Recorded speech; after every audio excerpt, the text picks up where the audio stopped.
My name is Gwen, 34 years old, and a senior forensic accountant living in New York City.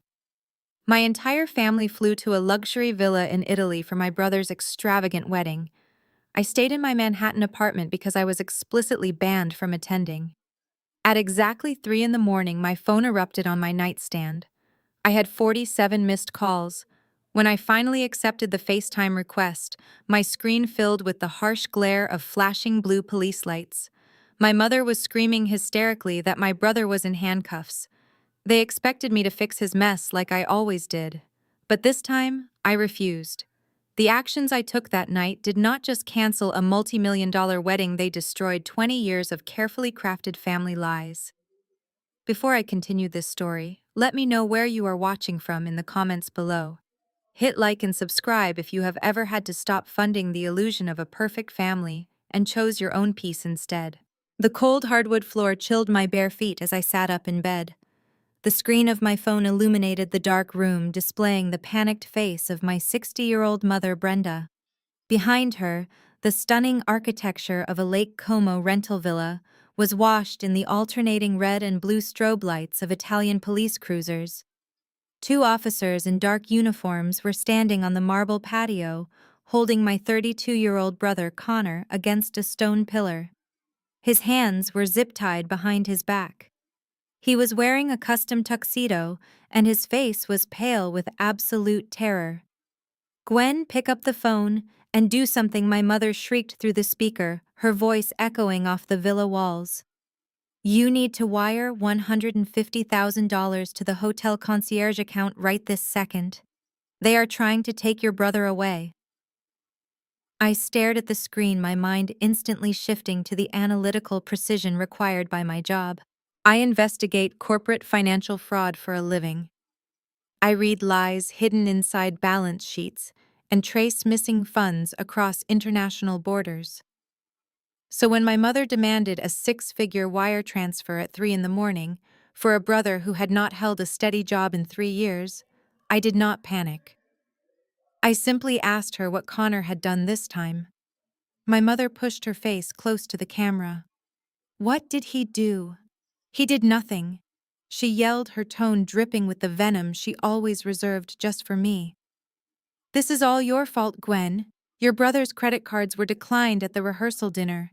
The hotel manager panicked and called the authorities because the final payment for the entire wedding week bounced. You are a cold and vindictive person. I know you are furious that Connor did not invite you, but freezing his accounts to ruin his big day is sick. You are going to let him go to a foreign prison just because you are jealous." I took a slow breath, letting her accusations wash over me. Connor was the golden child. He was the handsome son who could do no wrong despite a documented history of gambling debts. I was the scapegoat the boring accountant expected to quietly sweep up his messes and absorb the financial blows. But I had absolutely no access to his personal bank accounts, nor did I have the authority to freeze his credit cards. "Mom, I am not in charge of his money," I replied, keeping my voice dangerously level. "I have not spoken to him in 6 months. How could I possibly freeze his accounts from across the ocean?" "Do not play stupid with me," she snapped, turning her phone slightly so I could see Connor violently struggling. "He told us exactly what you did. He said you got angry about the guest list and used your forensic accounting software to lock him out of his corporate funds. You are trying to humiliate him in front of his new family.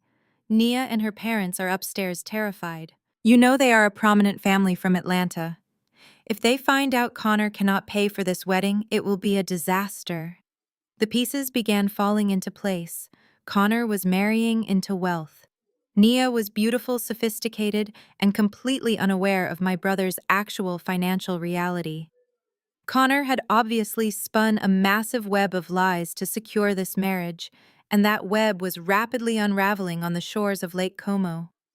I stood up and walked toward my home office carrying the phone. "I am starting my computer," I said. "Just transfer the money, Gwen," my mother cried out. "Be a good sister and save him." I placed the phone on its stand, ignoring my mother's frantic pleas, and woke up my dual monitors. The glow of the screens cast a harsh light across my home office. I bypassed my personal checking account and logged directly into my comprehensive credit monitoring dashboard. As a senior forensic accountant, I have maximum security alerts placed on my social security number by default. The dashboard immediately flashed a critical warning. A massive red banner spanned the top of the screen, indicating a severe security breach. Someone had bypassed my secondary authentication. I clicked the alert, my eyes scanning the data with practiced efficiency.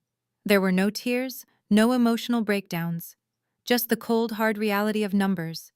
A staggering unsecured personal loan of $150,000 had been finalized exactly 48 hours ago. The funds had been funneled into a newly created joint checking account, bearing both my name and my brother Connor's name. The digital footprint was remarkably sloppy. Connor had used my social security number, my previous billing address from 3 years ago, and a fabricated employment verification document to secure the capital from a predatory online lender. He had then attempted to wire the entire sum in staggered payments to various international accounts. The recipients were an elite catering company in Milan, a luxury boat rental service on Lake Como, and a premium floral designer. But Connor had made a fatal miscalculation. He triggered my automated fraud protection. My banking institution detected the sudden influx of credit and the immediate attempts to wire massive sums overseas. The fraud algorithm instantly locked down the joint account and reversed the outgoing wire transfers. Every single check Connor wrote to the Italian vendors had bounced. That was why the hotel manager called the police. Connor was trying to fund a royal wedding with stolen identity money, and the vault had slammed shut. I leaned toward the phone, staring directly into the camera lens. "Mom," I said, my voice cutting through her continued sobbing. Connor did not get locked out of his corporate funds. He stole my social security number and took out a fraudulent loan in my name. He committed a federal crime.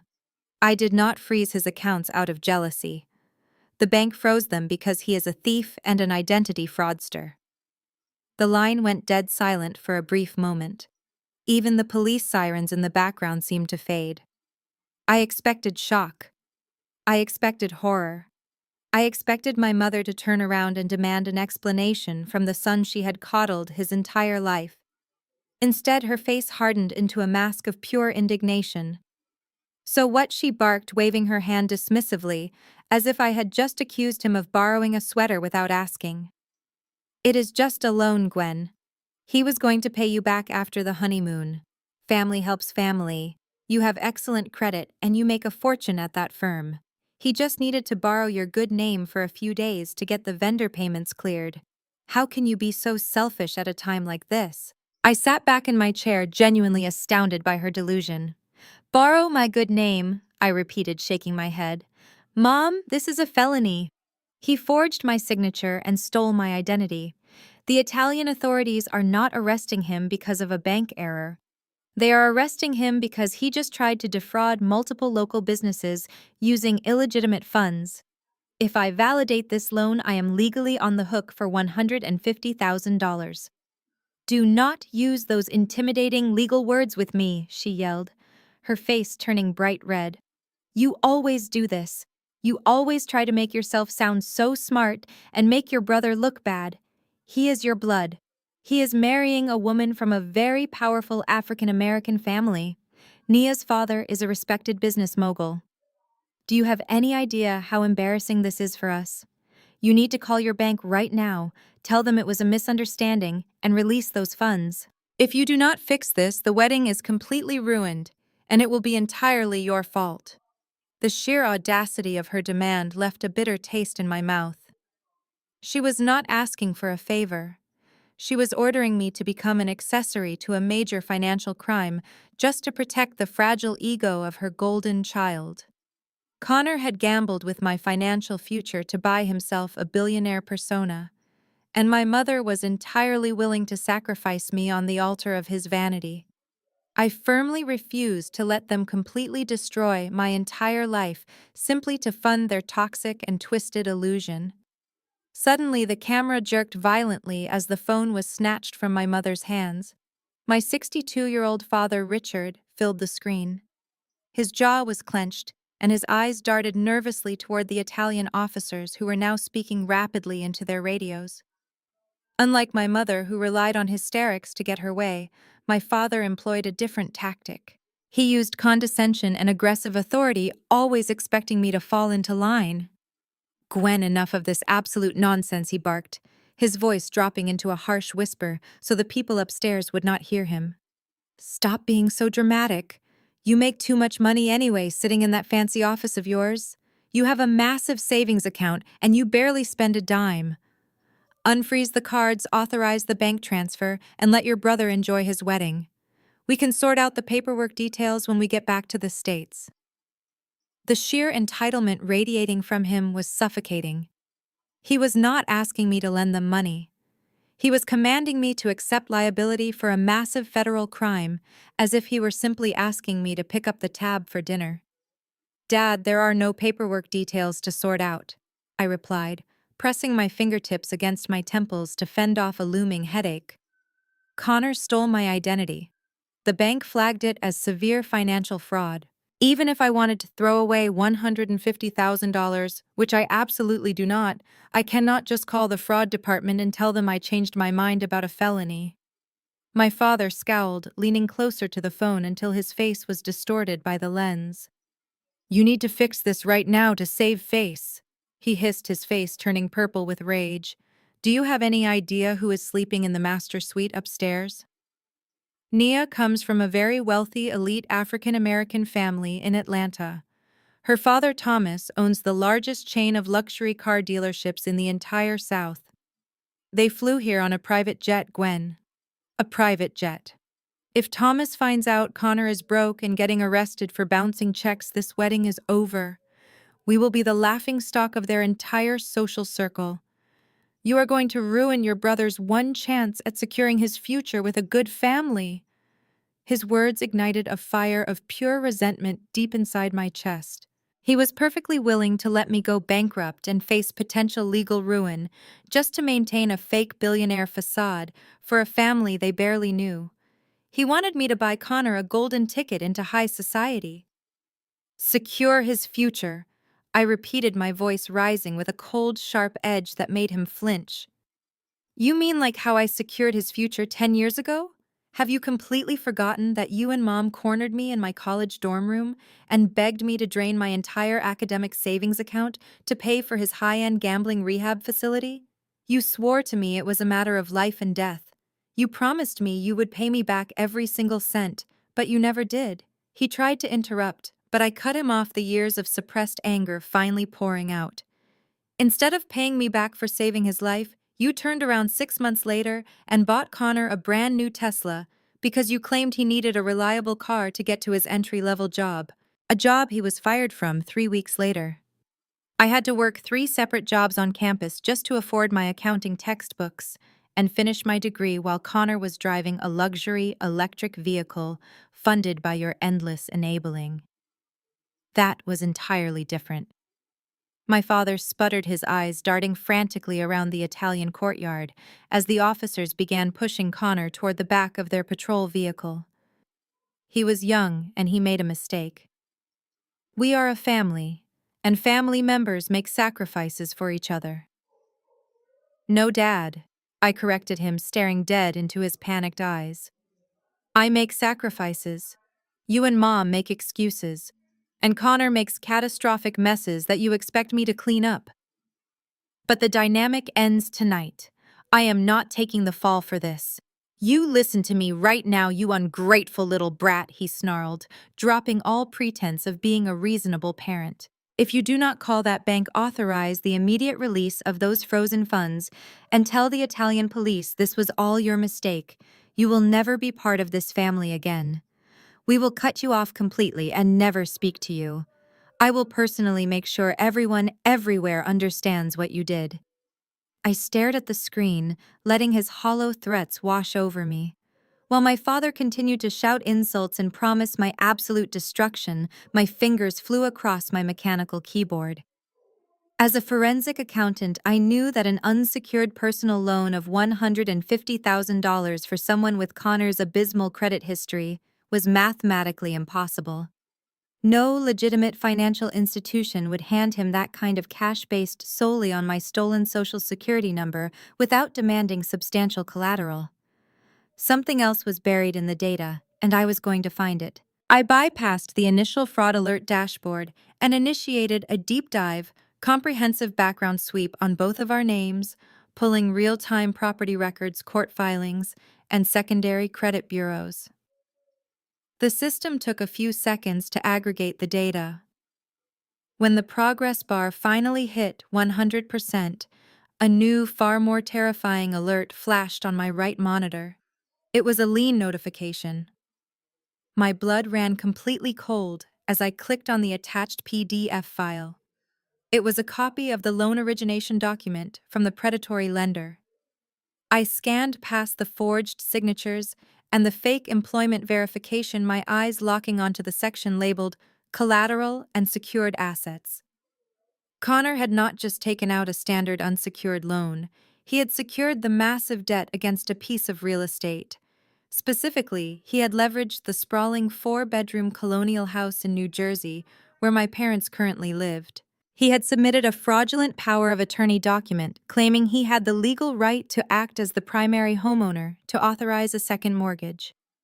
I leaned closer to the microphone, cutting off my father mid-sentence. "Dad," I said, my voice dropping to a terrifyingly calm register. "How exactly did Connor secure this loan? Did he tell you?" My father scoffed, dismissing my question with a wave of his hand.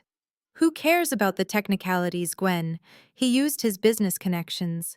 He is an entrepreneur. Now stop stalling and release the funds." "He did not use business connections," I replied, maximizing the forged document on my screen. "He used your house. He took out a second mortgage on the New Jersey property to pay for this wedding. He forged a power of attorney and put a lien on the house." For a second, absolute silence fell over the FaceTime call. Even my mother stopped her dramatic sobbing.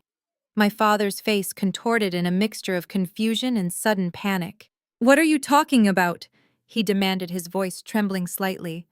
"He cannot put a lien on our house. The mortgage is completely paid off.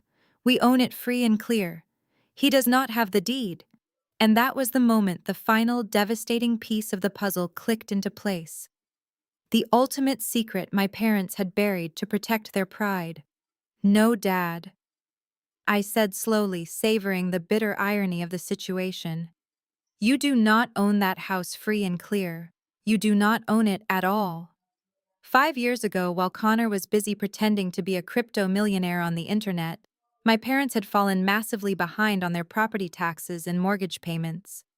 The bank had initiated foreclosure proceedings. To save them from being thrown out onto the street and facing total public humiliation, I stepped in. I quietly bought the house directly from the bank, paying off their entire debt in one lump sum. I became the sole legal owner of the property. I let them continue living there rent-free, agreeing to keep the secret so they could maintain their wealthy facade in the neighborhood. They were supposed to be my tenants, but they quickly and conveniently forgot that I was their actual landlord. Because you do not own the house, I continued watching my father's face drain of all color. I own the house. I bought it from the bank 5 years ago to save you from foreclosure, remember? Which means Connor did not just forge a power of attorney to borrow against your property. He forged a power of attorney to borrow against my property. He committed real estate fraud, title fraud, and identity theft. He literally tried to steal my house to buy a wedding cake and a luxury boat rental. The harsh realization hit my father like a brutal physical blow. He staggered backward, the heavy phone shaking wildly in his trembling hand. The Italian police officers were now aggressively pushing a sobbing Connor into the back of their transport vehicle, loudly slamming the heavy door completely shut. This was no longer just a simple bank error. This was a massive, multi-layered federal felony, and the concrete evidence was sitting right on my hard drive. Before the transport vehicle could pull away, a second patrol car screeched to a halt on the cobblestone driveway. A senior officer, distinguishable by the gold braiding on his uniform, stepped out and signaled his colleagues to hold. The officers holding Connor paused, leaving the heavy door of the transport van slightly ajar. The senior officer approached my brother, holding a clipboard packed with printouts of the declined transactions and the bounced wire transfers. "You are Mr. Connor?" the officer asked in thick, broken English, pointing a stern finger at my brother's chest. "You pay hotel with fake money. You show us real banked paper now, or you go to Milano jail. Grand theft. Very serious crime."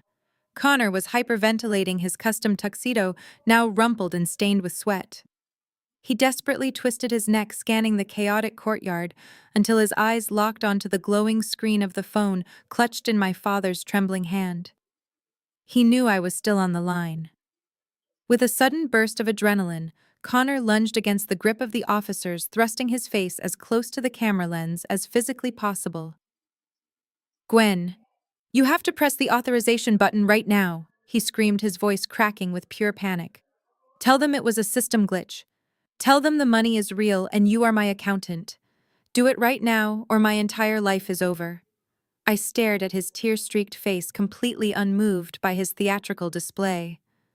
"Connor," I said coldly, my voice projecting clearly from the phone speaker, "you forged my signature to steal $150,000, and you committed title fraud on my house.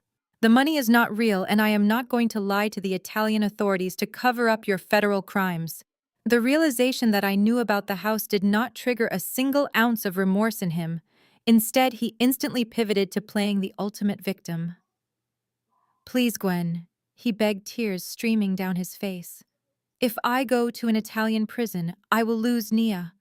She is the love of my life. Her family will cancel the wedding, and I will have absolutely nothing. Do you want me to die in a foreign jail cell? Are you really that evil?" "I am not the one who committed identity theft," I reminded him. "You did this to yourself." He ignored reality and doubled down on the emotional blackmail, bringing our parents into his twisted narrative. "If you do not authorize that loan, the bank will investigate the forged deed," he yelled frantically. "They will seize the house in New Jersey. Mom and Dad will be completely homeless, Gwen. They will be out on the street because you were too stubborn to click a button. You are destroying this family. You are making our parents homeless just to punish me." His sheer audacity pushed me to the absolute edge of my patience. He was using the very parents he had just tried to defraud as human shields to escape the consequences of his own actions. My father, still holding the phone, looked completely paralyzed by the revelation that his golden child was willing to sacrifice their only shelter for a luxury wedding. "Mom and Dad will not be homeless because of me," I replied sharply. "I am the legal owner of that house, and I am the only reason they are not already living on the street. If they lose their home, it will be because their perfect son tried to secretly mortgage it to buy a wedding cake and a luxury boat rental." The Italian officers, tired of the screaming match in a language they only partially understood, began to forcefully shove Connor into the back of the van. Connor fought back, his face twisting into a mask of pure rage. "I will ruin you, Gwen!" he roared, his voice echoing across the pristine courtyard. "If I lose Nia, I swear I will destroy your career. I will tell everyone you framed me. I am the victim here. You set me up." The heavy metal door of the transport vehicle finally slammed shut with a deafening thud, immediately cutting off his unhinged and delusional threats to ruin my life. The senior officer turned to my stunned parents, slowly shaking his head in absolute disgust, before firmly demanding to see their passports and travel documents for official processing. My brother had pushed me past the point of no return. He had expected me to fold under the pressure of his victimhood, but he had severely miscalculated. I was no longer the quiet sister who cleaned up his messes. I was the senior financial auditor who had all the concrete receipts, and I was finally ready to expose everything. While I sat there silently preparing to deliver the final devastating blow, my father dropped his hand, letting the phone dangle toward the cobblestone ground. The screen spun dizzily, capturing the chaotic flashes of the red and blue police lights and the polished black shoes of the Italian authorities. I could hear my mother hyperventilating off camera, completely paralyzed by the reality of the situation. Suddenly, a pair of pristine white designer heels stepped into the frame. The phone was snatched up with a swift, aggressive motion. The camera auto-focused, revealing the immaculate and furious face of my future sister-in-law, Nia. She was wearing a custom white silk bridal robe with the word bride embroidered in heavy gold thread across the lapel. Her hair and makeup were flawlessly styled for the extravagant rehearsal dinner she had just been forced to leave. Nia glared into the camera lens with an expression of absolute disgust, her dark eyes flashing with a terrifying sense of elite entitlement. "What exactly is your problem?" Nia demanded, her voice dripping with venomous condescension. "Connor told me you had a history of mental instability and severe jealousy issues, but I never imagined you would pull a stunt like this on our wedding weekend. You are supposed to be an employee of his firm. You are a bitter, low-level bookkeeper who is lucky my fiancé even keeps you on the payroll out of sheer pity.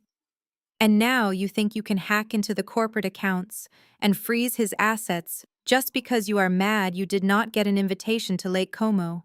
You are pathetic."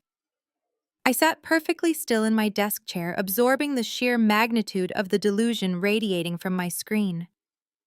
My brother had not just exaggerated his income to impress a wealthy woman.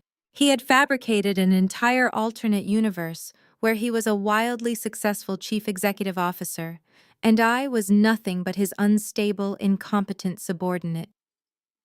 Nia tossed her perfectly styled hair over her silk-covered shoulder, entirely convinced she was speaking to a jealous peasant. "Listen to me very carefully," she sneered, pointing a perfectly manicured acrylic fingernail directly at the camera lens. "You picked the absolute wrong family to mess with today. My father is Thomas Carter. He owns one of the most powerful corporate empires in Atlanta. We have an entire team of high-powered, ruthless lawyers on retainer who specialize in corporate sabotage and financial interference.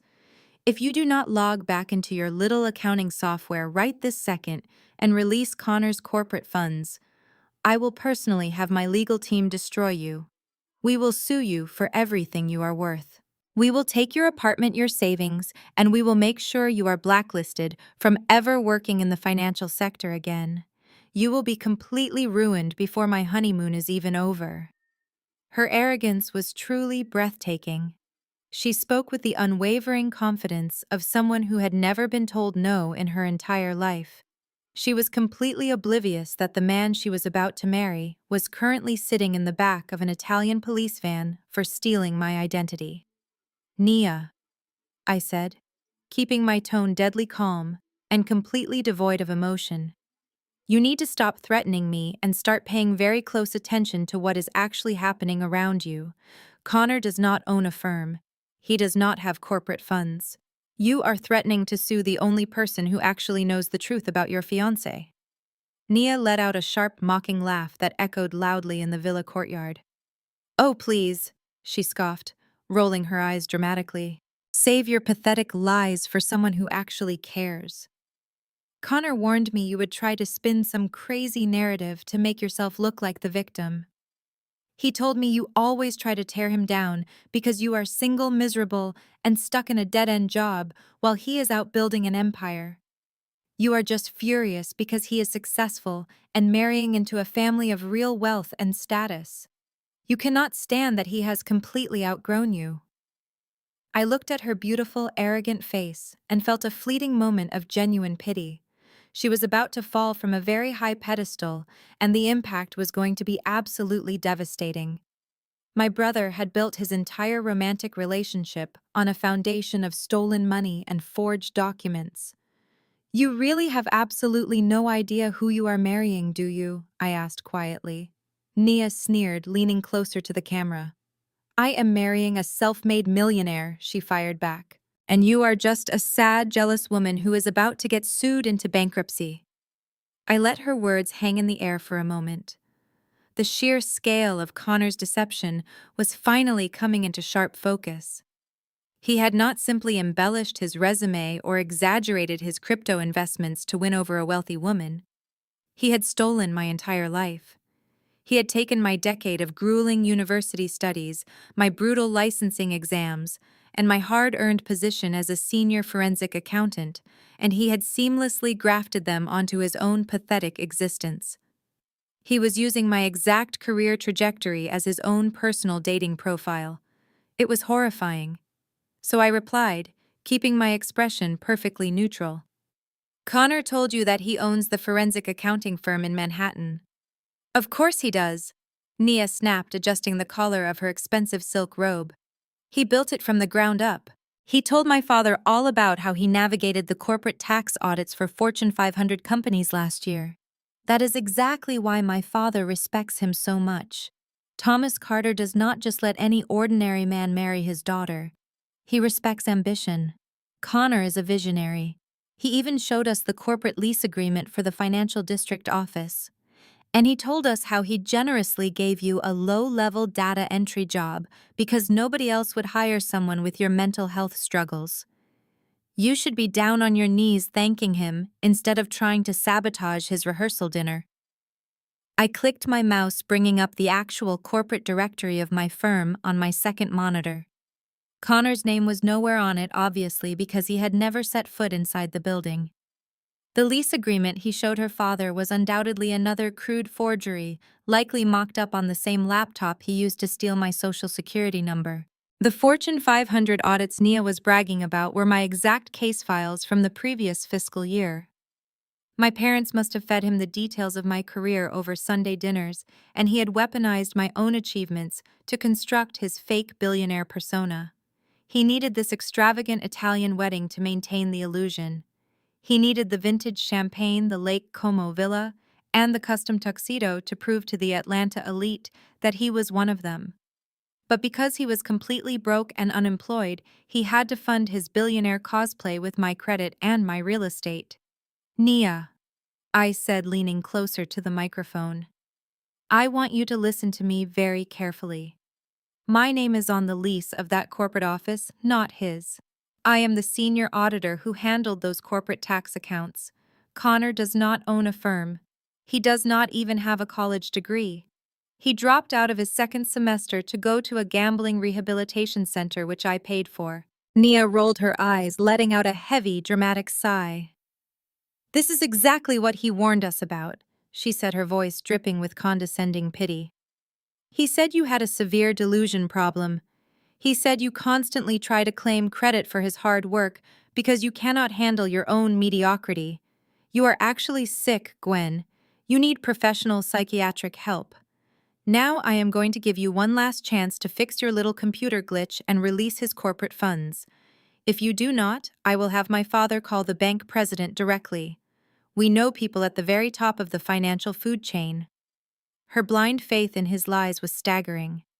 Connor had expertly weaponized the very concept of gaslighting, turning his wealthy fiancé into his most aggressive attack dog. He knew that by painting me as a bitter, mentally unstable sister, Nia and her powerful family would immediately dismiss anything I said as the ravings of a jealous lunatic. It was a masterclass in manipulation. You cannot call the bank president to authorize a stolen identity loan, I stated flatly. The funds you are demanding are the proceeds of a federal crime. If your father is as smart a businessman as you claim, he will know how to read a basic credit report. Tell Connor to show you his actual bank statements. Tell him to log into his supposed corporate accounts right now in front of you and the Italian police. Nia scoffed, her face twisting with pure indignation. I do not need to check his bank accounts. I know exactly who he is. You know a ghost, I shot back, my patience finally evaporating completely. You are marrying a financial predator who is currently in handcuffs because his stolen money ran out. Before Nia could launch another barrage of legal threats, a hand reached into the frame and violently yanked the phone away. The camera whipped around, capturing a blur of stone pillars and panicked faces, before focusing on my father's flushed face. Richard had dragged the phone away from Nia, retreating into a dimly lit hallway to isolate our conversation from the bride and her wealthy family. His breathing was heavy and sweat glistened on his forehead. He looked nervously over his shoulder, ensuring Thomas and Nia were out of earshot, before leaning closely into the microphone. Gwen, you need to listen to me, he whispered urgently, dropping his aggressive tone and replacing it with a sickeningly sweet, pleading voice. You have to play along with this, just for the weekend, just until they say their vows tomorrow and the marriage certificate is signed. You have to let Nia believe you are the unstable employee, and he is the chief executive officer. If you just unlock the accounts and authorize the transfer, this nightmare goes away. I stared at him, wondering if the stress had caused him to lose his grip on reality. Dad, are you asking me to validate a fraudulent $150,000 loan and pretend to be my brother's mentally ill subordinate so he can con a woman into marriage? I asked, articulating every word with sharp precision. Do not use the word con, my father hissed, his eyes darting down the hallway. It is a strategic exaggeration. He is marrying into the Carter family, Gwen. Do you understand what that means? Thomas owns a billion-dollar automotive empire. Once the wedding is finalized, Thomas is bringing Connor on as a senior vice president of regional sales. He will be making mid-six figures right out of the gate. He will pay you back the money. He will pay off the second mortgage on the house. You will get every penny back with interest. You just have to take the financial hit for 48 hours. The audacity of his proposal left me speechless. My father was not just enabling my brother's criminality anymore. He was actively participating in the conspiracy. He wanted me to become an accessory to federal identity theft and real estate fraud so his golden child could secure a lucrative job from a father-in-law he was deceiving. There is no paying me back, Dad. I fired back, my voice rising enough to make him flinch. The money is frozen because the bank flagged it as stolen. If I call them and claim I authorized it, I become legally responsible for the debt. And when Connor gets fired by Thomas for being a fraud, I will be the one facing bankruptcy. Falsely claiming I authorized a fraudulent loan makes me an accessory to wire fraud. I could lose my certified public accountant license. I could go to federal prison. You are demanding I risk my entire career and my freedom just to protect his fake ego. You are being incredibly selfish. My father snarled, his pleading tone instantly vanishing, replaced by bitter resentment. You already have a great career. You have a beautiful apartment. You have everything you could ever want. Your brother has struggled his entire life to find his footing. This is his one chance to finally be successful. This is his golden ticket, Gwen. Why can you never just support him? Why do you always have to be the difficult one? You have the power to save this family right now, and you are choosing to destroy us over some technicalities. Technicalities. I repeated, my anger finally boiling over into a quiet, dangerous fury. Forging my social security number is not a minor technicality. Putting a fraudulent lien on my property is not a technicality. You are perfectly willing to throw me to the wolves to protect him. You would rather see me in federal court than see your son face the consequences of his own actions. You do not care about me at all. I am just a disposable human shield to both of you. My father glared at the screen, his expression hardening into a mask of pure, unapologetic cruelty. You are my daughter, he said coldly, his voice devoid of any parental warmth. But Connor is my son. He carries our family name. He needs this more than you need your pride.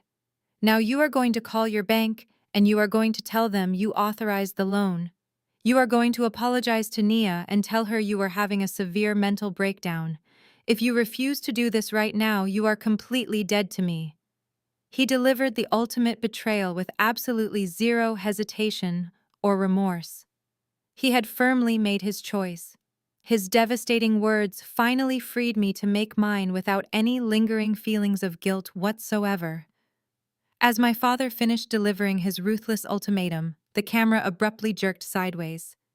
He shoved the phone back into my mother's hands. Brenda's face filled the screen once again, her expression no longer frantic or tearful, but twisted into a mask of cold, calculating malice. She had been listening to the entire exchange, and seeing that my father's aggressive approach had failed to break me, she decided to deploy the ultimate weapon in her manipulative arsenal. She was going to use my reputation against me. Gwen, you are not going to walk away from us. My mother sneered, her voice dropping to a harsh, venomous whisper. You have always been the one to fix things. When Connor crashed his car, you paid the deductible. When your father lost his bonus, You covered the groceries. You are the reliable one. You do not get to suddenly decide you are done playing your part just because the stakes are high. We are your family and you owe us your loyalty.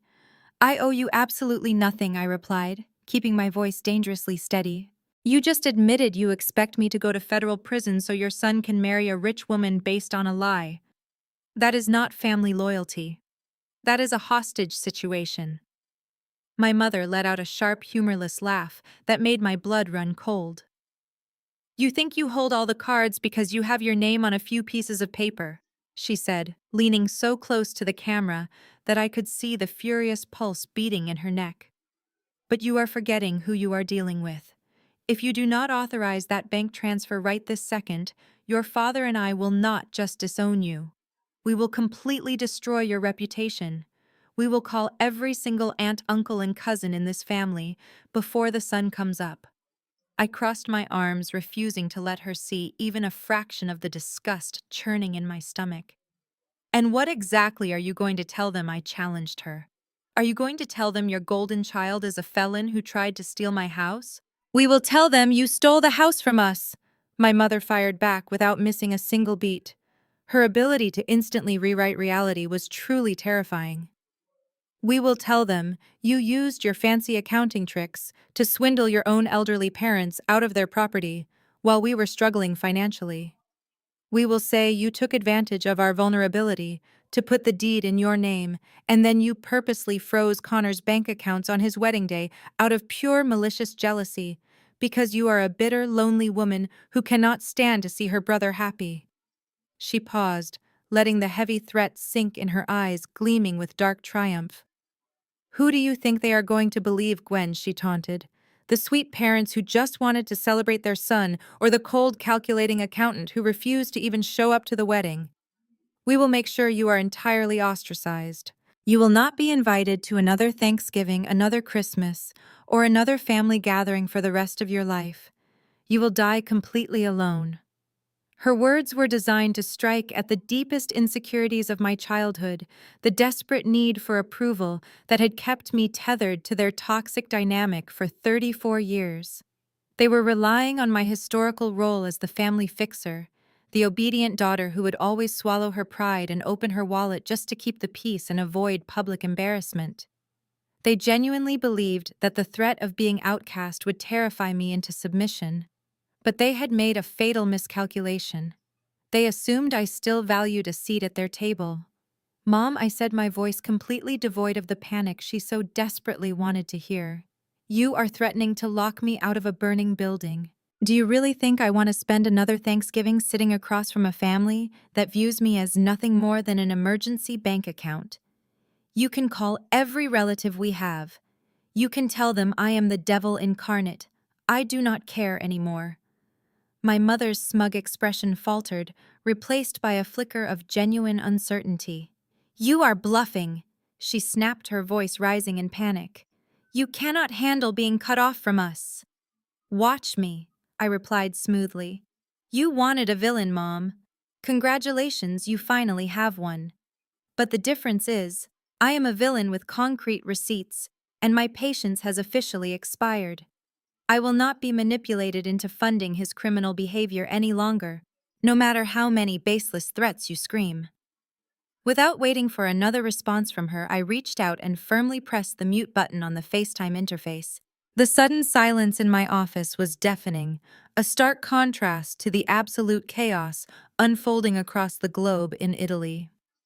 Through the screen, I could still see my mother screaming, her mouth moving in exaggerated shapes, as she undoubtedly launched into another tirade of threats and emotional manipulation.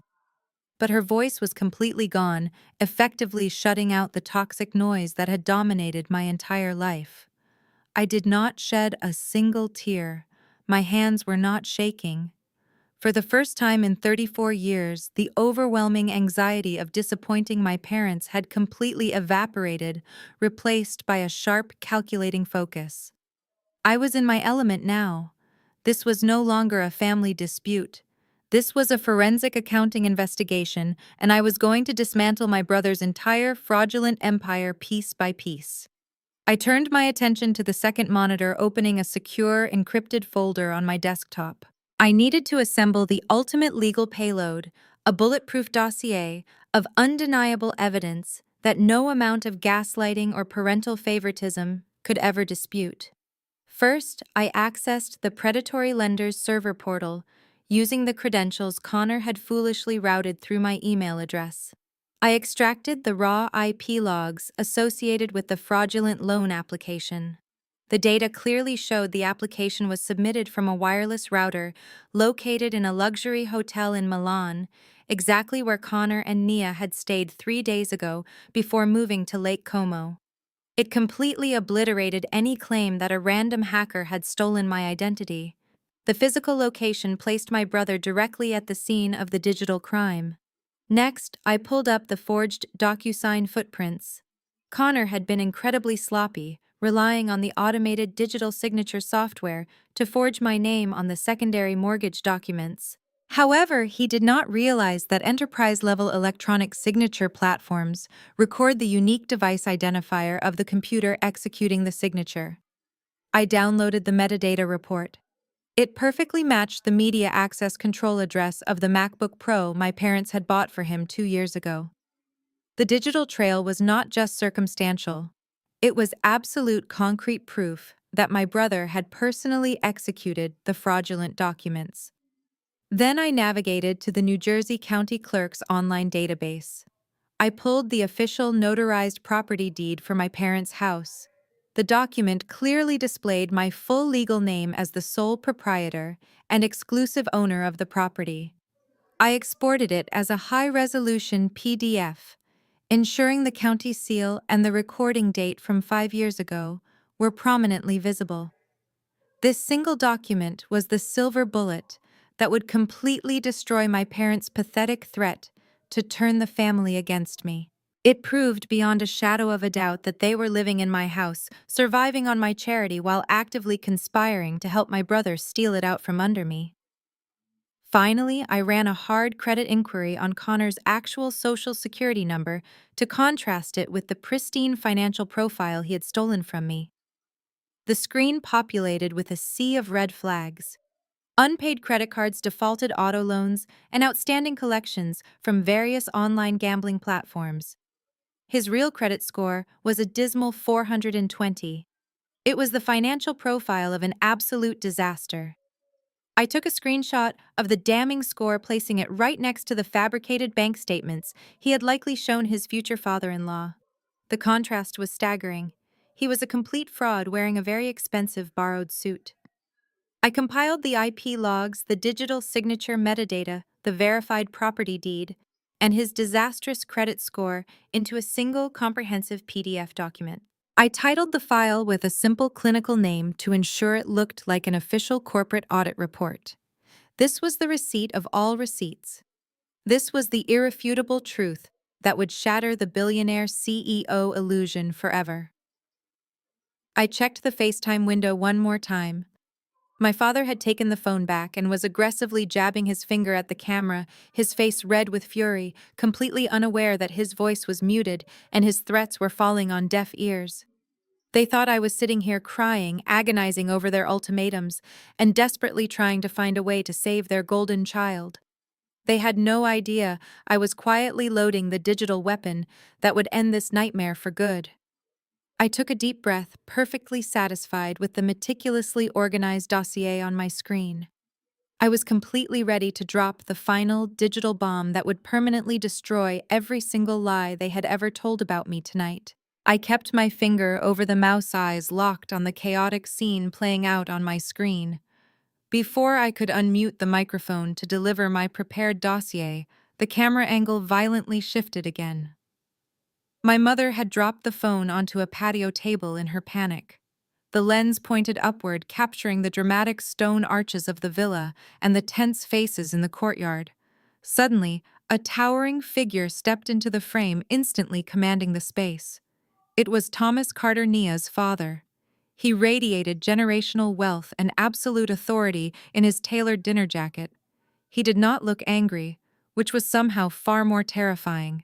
He looked severely disappointed. "What is going on out here?" Thomas demanded, his resonant voice effortlessly cutting through the hysterical sobbing of my mother and the frantic murmurs of the Italian officers. Why is the general manager of this hotel currently standing in the main lobby, threatening to evict my entire family and lock the doors? And more importantly, why are there two police cruisers parked on the lawn of a property I am hosting a wedding at? Nia immediately rushed to her father's side, her previous arrogant demeanor vanishing, replaced by the nervous energy of a little girl seeking protection. "Daddy, it is just a huge misunderstanding," she stammered, wrapping her arms around his rigid elbow. Thomas ignored her, his sharp eyes scanning the courtyard until they landed on Connor. The Italian officers were standing next to my brother, holding his zip-tied hands, waiting for instructions. The humiliation of the moment should have crushed any normal human being. But Connor was not normal.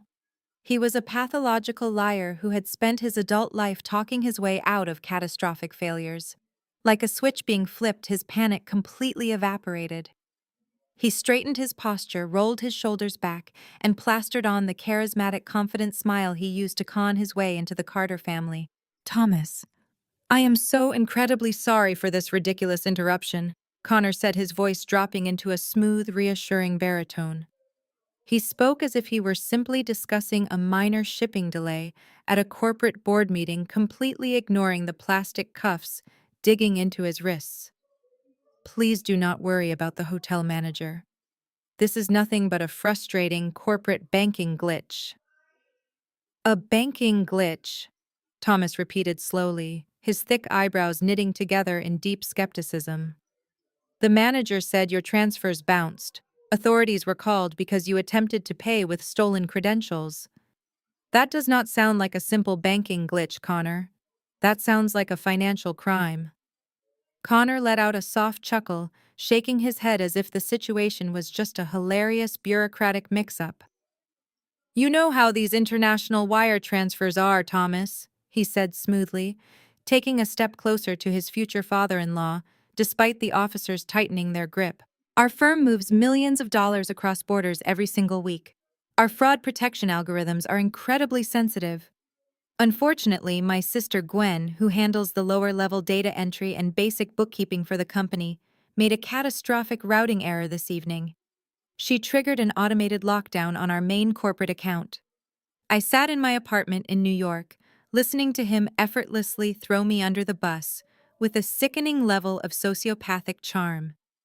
He was literally standing in police custody, facing a federal felony for identity theft, and he was still trying to convince a billionaire that he was a highly successful chief executive officer. "She is not experienced with international tax law." Connor continued, leaning into the lie with breathtaking audacity. "And to be completely honest, she has been struggling with severe mental health issues lately. She panicked when the accounts froze and failed to notify our liaisons. The Italian banks automatically flagged the sudden stop in funds as fraudulent. It is a massive headache, but my legal team back in Manhattan is sorting it out. The funds will be released by morning, and I will ensure the hotel manager is heavily compensated for his distress." Thomas stared at Connor for a long, agonizing moment. The silence in the courtyard was thick and suffocating. You could almost see the gears turning in the older man's head, analyzing the situation, weighing the bizarre explanation against the reality of the flashing police lights. Connor held his gaze without blinking, deploying every ounce of his manipulative charm to keep the illusion alive just a little bit longer. My parents stood silently in the background, breathlessly watching their golden child spin the most dangerous lie of his entire life. They assumed my physical absence meant absolute silence. They had no idea I was listening to every single word with the ultimate legal payload ready to fire. Thomas stood still, his sharp gaze shifting from Connor to the Italian officers, clearly unconvinced by the corporate glitch narrative. Connor knew his future father-in-law was a shark in the business world, a man who could smell a bad investment from a mile away. One wrong word, one slight hesitation, and the billionaire illusion would shatter. But Connor also knew something far more dangerous. He suddenly realized the FaceTime call was still active. His eyes darted past Thomas and locked onto the patio table where my mother had carelessly dropped the phone. The screen was still glowing brightly against the dark stone, illuminating the fact that I had heard every single word of his pathetic lie. Panic finally flickered behind his charming smile. He subtly jerked his head toward the table, making desperate eye contact with our father. Richard instantly understood the assignment. He needed to eliminate the digital witness before I could unmute my microphone and tear the corporate glitch narrative to shreds right in front of Thomas. My father lunged forward with surprising speed for a man his age, stepping directly between Thomas and the patio table. He snatched the phone up his thick fingers, fumbling clumsily across the screen as he desperately tried to find the red button to end the call. In his frantic state, his hands were sweating profusely, and the touchscreen refused to register his tapping.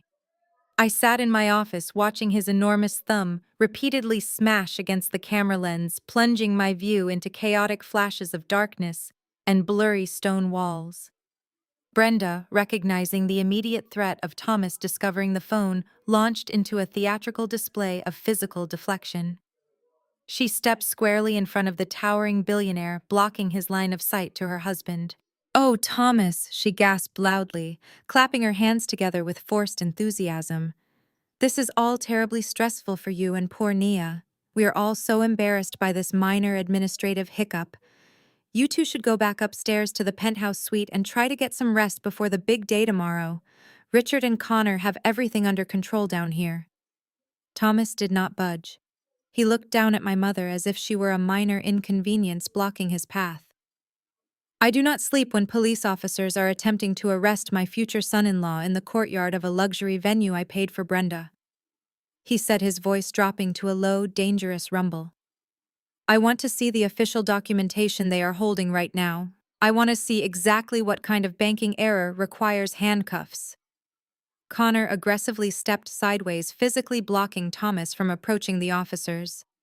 "Please, Thomas," Connor insisted, his voice dripping with fake humility. "I would never ask you to involve yourself in my firm internal auditing issues. It is highly confidential corporate data. My sister Gwen is currently on the phone with our compliance department in Manhattan as we speak. We are clearing the security protocols right now. Go comfort Nia. I will be upstairs in 15 minutes to explain everything." The Italian officers were entirely done with the side conversations. The senior officer stepped forward, shoving Connor back. "No more talking," the officer barked, holding up the stack of printed transaction records. "You show real money now or you go to station. We do not wait for your corporate people. This is criminal fraud." My parents panicked. The delicate balancing act was collapsing in real time. Richard, still failing to hang up the phone due to his sweating hands, shoved the device deep into his suit jacket pocket to muffle the audio. My screen went completely black, but the microphone was still active. I could hear the muffled rustling of the fabric as my father stepped closer to the police officers, speaking in a frantic whisper. He was begging the authorities to give them 10 more minutes, desperately promising that they had a wealthy benefactor standing right behind them who could clear the massive debt if they could just get him entirely alone. They were physically blocking the camera and muffling the speaker to ensure I could not interrupt their secondary con. Sitting in my quiet apartment, I pulled my hand away from the microphone button. Unmuting my audio would be useless now. Even if I screamed the truth, my voice would be nothing but a muffled buzzing sound trapped inside his pocket. They had effectively silenced me on the video call, but they were fighting an outdated war. They thought hiding a phone was enough to stop a senior forensic accountant. I did not need to shout to destroy their web of lies. I had a different method prepared to deliver the truth directly to the man who needed it most. I turned my chair completely away from the phone, ignoring the muffled, frantic rustling noises coming from my father's suit pocket. I dragged the compiled dossier of Connor's financial crimes into a secure, encrypted folder on my desktop. As a senior forensic accountant, I had access to premium corporate intelligence databases. I did not need to ask anyone for Thomas Carter's contact information. I simply opened my firm's global directory portal, typed in his full name, and the name of his automotive empire, and hit enter. Within 5 seconds, the system generated his executive profile, complete with his direct public business email address and his personal cellular number. I copied the email address into the recipient line of a new highly secure message, but sending it solely to Thomas was not enough. My father was currently standing in the Italian courtyard, desperately trying to sweet-talk the local police and the hotel manager into giving them more time. If Thomas confronted them privately, my parents would undoubtedly try to spin another massive web of lies to explain away the documents. I needed the authorities and the venue staff to see the exact same evidence simultaneously. It had to be a coordinated strike. I quickly opened a new browser tab, located the official website for the luxury villa in Lake Como, and found the direct email address for the executive concierge desk. I added the hotel manager to the carbon copy line of the email. I kept the subject line incredibly brief and entirely professional. I typed urgent financial fraud documentation regarding Connor and flagged the message with maximum priority. In the body of the email, I did not waste time with emotional apologies or family drama. I wrote with the cold clinical precision of a lead investigator presenting a case to a federal judge. I stated my full legal name, my corporate title, and my relation to the man currently being detained in their lobby. I explicitly clarified that I had absolutely no involvement with the fraudulent loan, that my identity had been stolen, and that my brother had zero affiliation with my accounting firm. I instructed them to review the attached PDF dossier containing the IP logs, the forged property deed, and Connor's actual credit history. While the attachments were uploading to the secure server, I glanced back at the FaceTime window on my second monitor.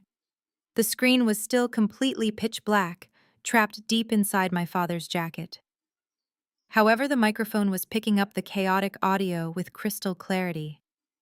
I could hear the muffled, frantic voice of my father begging the Italian officers to just wait for his phantom banking liaison to call back. I could hear Connor deploying his smoothest, most charismatic tone, desperately assuring Thomas that the entire situation was nothing but an unfortunate misunderstanding caused by my incompetence.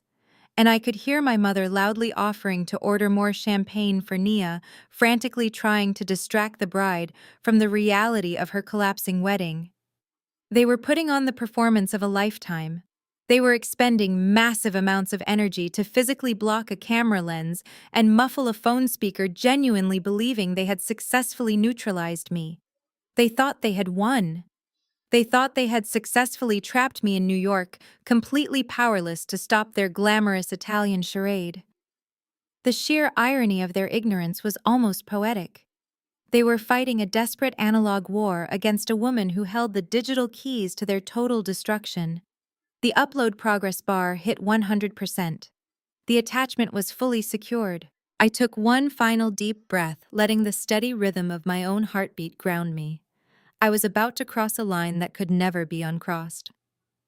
Pressing the send button meant officially severing my ties with the people who had raised me. It meant actively participating in the arrest of my own flesh and blood. But as I listened to them casually throw my name and my hard-earned career into the mud just to protect a criminal, any lingering hesitation completely vanished. They had already severed the ties. I was simply making it official. I moved my cursor over the send button and firmly clicked my mouse. My highly secure corporate email client immediately generated a clear delivery tracking notification. I quietly watched the tiny digital icon as my encrypted message instantly bounced from my local server in Manhattan, traveled through the transatlantic fiber optic cables, resting at the bottom of the ocean, and landed directly in the inbox of a billionaire standing thousands of miles away. The digital bomb had been dropped. Now all I had to do was simply sit back in the quiet comfort of my apartment and wait for the devastating explosion to happen. As I sat watching the delivery confirmation on my screen, a sudden burst of light flooded the FaceTime window. My father had failed to properly lock his screen, and the phone was aggressively yanked from his pocket. The camera wildly swung upward, refocusing to reveal Nia's furious face. She had clearly grown tired of the men whispering with the police and decided to take matters into her own hands. She held the phone high, looking down at the camera lens with absolute disdain. She was completely unaware that the digital guillotine was already dropping toward her perfect wedding. "Are you still there, Gwen?" Nia demanded, her voice cutting sharply through the ambient noise of the Italian courtyard. "I want to make something perfectly clear to you before we hang up and permanently block your number. You will never actually understand what it means to be part of high society. You will never comprehend the concept of a true partnership between equals. You sit in your lonely apartment crunching numbers for other people while Connor and I are out here building a legacy. You are trying to drag him down to your pathetic level because you are terrified of being left behind." I did not interrupt her. I simply let her speak, observing her arrogant delusion with cold fascination. She was so convinced of her superiority that she was practically reading from his exact psychological script without knowing it. "You think freezing his corporate accounts is going to stop this wedding?" Nia continued, letting out a harsh laugh. "You are completely delusional. We do not need your routing errors fixed tonight. We are legally bound in ways you could never possibly dismantle. Connor and I already signed an ironclad prenuptial agreement last month. We signed a massive legal contract drafted and reviewed by the absolute top family lawyers residing in Atlanta." Her words hit me like a physical shockwave. A prenuptial agreement. My mind started racing through the severe legal implications. "That is right," Nia sneered, misinterpreting my stunned silence as defeat. "Connor insisted on it. He wanted to protect his massive corporate assets and his real estate portfolio from my family's estate. He is a self-made millionaire, Gwen. He brought his own wealth to the table. He laid out his entire financial portfolio for my father's legal team, every single investment account, every corporate holding, and every property deed. He proved exactly how successful he is. So your petty attempt to make him look broke in front of the hotel manager is entirely pathetic." The sheer magnitude of my brother's fraud suddenly expanded from a simple stolen credit line into a massive legal catastrophe. To sign a valid prenuptial agreement, both parties are legally required to submit sworn financial disclosure documents. It is a strict mandate under penalty of perjury. Connor had not just lied to a woman over dinner. He had submitted fabricated financial documents and fake corporate tax returns to elite corporate attorneys. He had sworn under oath that he owned assets that actually belonged to me. He had committed severe perjury and criminal fraud against the legal system. He had created an irreversible disaster. "Nia," I said, my voice dropping to a whisper. "Did he submit the New Jersey house in his asset disclosure for the prenuptial agreement?" "Of course he did," Nia bragged, completely oblivious to the legal trap. "He submitted the deed to the New Jersey Colonial, the Manhattan office lease, and the corporate investment portfolios. He laid it all out. He is fully protected from any financial liability. Our marriage is built on complete financial transparency. You are the only one trying to hide things. You are completely jealous of his incredible financial success." I stared at her, genuinely horrified by the radioactive legal disaster my brother had constructed.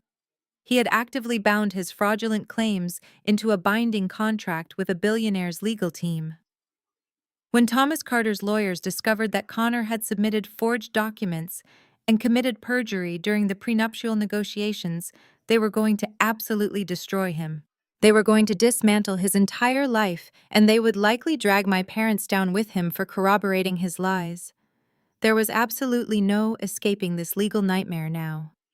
"You really think he protected his assets from you?" I asked, unable to keep the grim satisfaction out of my voice. "Nia, you need to turn around right now. Check your father." Nia frowned, clearly confused by my sudden shift in tone. "What are you talking about?" she snapped, her arrogant facade cracking slightly. "Just turn around and look at your father," I repeated calmly. "The financial transparency you are so incredibly proud of is about to be delivered right to him on a silver platter for everyone to finally see perfectly." Nia stared at the phone screen, her eyebrows pulling together in a tight knot of confusion and sudden apprehension. She did not understand what I meant by financial transparency being delivered, but my absolute certainty clearly rattled her. She slowly lowered the phone, the camera panning across the villa courtyard until it captured her father. Thomas was standing exactly where he had been, but he was no longer looking at my parents. He was staring down at his glowing iPad, which a hotel concierge had just rushed out to hand him. The notification bell had chimed. But before Thomas could even open the encrypted email I had just sent, the fragile standoff in the courtyard completely collapsed. The senior Italian police officer had finally reached the absolute limit of his patience.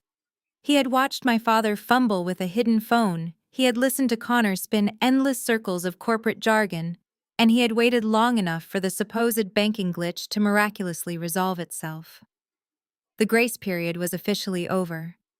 The officer aggressively stepped forward, waving his hand in a sharp, dismissive motion that cut through the heavy, humid air. He barked a series of rapid, authoritative commands in Italian to his partner. The second officer unclipped a heavy metal ring of keys from his belt and grabbed Connor by the bicep, forcefully yanking him away from the protective shadow of my father. "Wait!" My father shouted, his voice cracking with sheer panic as he lunged forward. "Just give us 5 more minutes. We have the money. My daughter is fixing the routing error right now." The senior officer shoved my father back with a firm hand against his chest, completely unfazed by the desperate pleading. "No more minutes," the officer stated, his thick accent, leaving no room for negotiation or misunderstanding. "The bank says the money is stolen. We have the official report from the hotel manager. He goes to jail now." In his frantic attempt to physically intervene, my father accidentally pulled his phone completely out of his suit jacket pocket. The device slipped from his sweaty grip and clattered loudly onto the stone patio. It landed perfectly propped up against the base of a heavy marble planter, the camera lens pointing directly at the center of the courtyard. The chaotic scene was now perfectly framed on my dual monitors in New York. I had a front row seat to the exact moment my brother's carefully constructed empire of lies completely shattered. Connor fought wildly against the officers, his expensive custom tuxedo tearing at the shoulder seam as he desperately tried to break free. The charming, sophisticated billionaire persona he had maintained for months vanished in a single instant. He was no longer the confident executive officer closing international deals. He was a terrified, cornered fraudster, realizing he was about to spend the night in a foreign prison cell. His face flushed a dark, angry crimson, and spit flew from his lips as he screamed. He violently twisted his neck, his wild eyes frantically scanning the patio until they locked onto the glowing screen of the dropped phone. He knew I was watching. He knew I held the ultimate power to stop the officers from dragging him toward the transport van. "Gwen," he roared, his voice tearing through the courtyard with unhinged ferocity. "Press the button. Authorize the funds right now. If you let them put me in that van, I swear to God, I will dedicate the rest of my life to completely ruining yours. I will destroy your career. I will burn your house to the ground. I will make sure you lose everything you have ever worked for. You press that button or you are dead to me." My mother shrieked, covering her face with her hands as the steel handcuffs clicked tightly around his wrists. Nia stood completely frozen, her mouth slightly open, watching the man she thought was a powerful corporate titan throw a desperate, violent temper tantrum on the ground like a spoiled child. I sat in my quiet office thousands of miles away, listening to his vicious threats echo through the speakers. I looked at his furious face on my screen. He honestly believed that fear would still work on me. He thought that threatening to destroy my life would finally force me to surrender and fund his criminal lifestyle one last time. But he had absolutely no power left. He was a broke, unemployed felon screaming at a camera while the real power was currently sitting in the email inbox of the billionaire standing right behind him. I did not yell back. I did not justify my actions or beg for apology. I simply leaned back in my desk chair, looked directly into my webcam, and smiled. I reached forward and finally pressed the small microphone icon on my screen, unmuting my audio. The sudden transmission of my quiet office background noise cut through the chaotic screaming in the Italian courtyard. My father froze, staring down at the phone leaning against the marble planter. Connor stopped thrashing against the grip of the Italian police officers waiting for me to finally surrender. He expected me to be crying. He expected me to be terrified by his threats of destroying my career and burning my life to the ground. Instead, my calm, steady voice echoed from the phone speaker, amplifying across the silent patio. "I am not going to press any buttons, Connor," I said, my tone perfectly conversational and devoid of any emotional distress. "And you are not going to destroy my career because you are never going to work in the corporate industry again. I did not just sit here quietly listening to your pathetic threats for the last 20 minutes. I used that time productively. While you were busy threatening me and lying to your future father-in-law about routing errors, I initiated a secondary protocol on my communication software. I merged this FaceTime call with another highly secure line. The absolute silence in the courtyard deepened. My mother slowly lowered her hands from her face, her eyes wide with sudden apprehension. Nia took a step back, her bridal robe looking out of place in what was rapidly becoming a crime scene. Connor swallowed hard, the confident facade completely crumbling as the reality of my words began to sink in. Merged the call with who my father demanded, his voice trembling slightly as he instinctively took a step toward the dropped phone. "Who else is on this line right now, Gwen?" I did not answer him directly. Instead, I yielded the floor to the silent listener who had been meticulously documenting every single word spoken over the last 15 minutes. "Go ahead, Agent Miller," I said clearly into my microphone. "The floor is entirely yours." A new voice suddenly projected from the phone speaker, entirely distinct from my own. It was a deep, authoritative voice, carrying the unmistakable cadence of seasoned law enforcement. "Good evening," the voice announced instantly, commanding the attention of every single person standing in the courtyard. "My name is Special Agent David Miller. I am calling from the Financial Crimes Division of the Federal Bureau of Investigation New York Field Office. I have been officially monitoring this merged line for approximately 15 minutes at the direct request of the primary victim, Miss Gwen." My father physically recoiled as if the phone had just burst into flames. Brenda let out a strangled gasp, her knees buckling beneath her weight. Connor turned the color of freshly poured concrete. The Italian police officers, recognizing the authoritative tone and the mention of the Federal Bureau, immediately tightened their grip on his arms, looking intently at the glowing screen on the ground. Agent Miller did not pause to let them recover from the shock. He delivered his statement with the cold, clinical precision of a federal prosecutor laying out a rock-solid legal indictment. Over the course of this monitored call, Agent Miller continued, his voice echoing off the stone walls of the luxury villa. "I have recorded the suspect Connor actively threatening the victim in an attempt to extort the authorization of fraudulent funds. I have also recorded multiple individuals, presumably the parents of the suspect, actively attempting to coerce the victim into validating a forged document and covering up a federal crime involving interstate wire fraud and aggravated identity theft." The air in the courtyard was completely sucked out. This was no longer a messy family argument about wedding expenses. This was no longer a desperate attempt to maintain a fake billionaire persona in front of a wealthy bride. It was a live federal investigation, and my parents had just been officially recorded, acting as active co-conspirators. They had openly admitted to knowing about the fraudulent nature of the loan and had aggressively pressured me to lie to a bank to protect the main perpetrator. "Mr. Connor," Agent Miller stated, his tone completely devoid of any sympathy, "you are currently detained by international authorities, but you should be fully aware that a federal warrant for your arrest is currently being drafted in the Southern District of New York. The financial transfers you attempted to execute constitute severe federal offenses. Extorting a witness across international lines carries additional mandatory prison sentencing." Connor opened his mouth to speak, but absolutely no sound came out. The charismatic entrepreneur who had confidently spun lies just moments ago was entirely gone, replaced by a terrified criminal staring directly into the abyss of a lengthy federal prison sentence. The senior Italian officer standing over the dropped phone slowly lowered his stack of printed transaction records.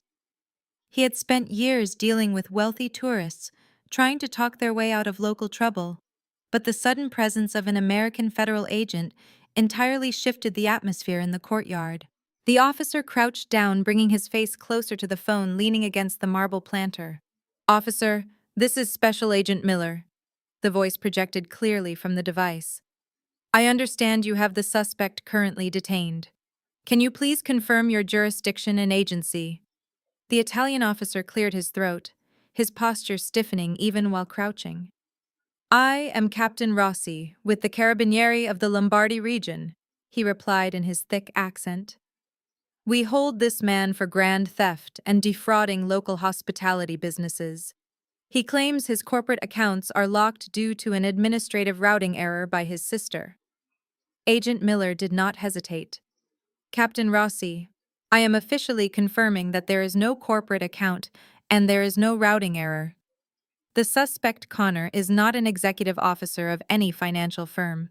He illegally obtained his sister's social security number and forged her signature to secure a fraudulent, unsecured loan of $150,000. The credit cards he used to pay your local vendors are directly tied to that stolen identity. The funds were automatically frozen by American banking security protocols because they are the proceeds of a severe federal crime. He is actively attempting to flee international debts using a fabricated identity."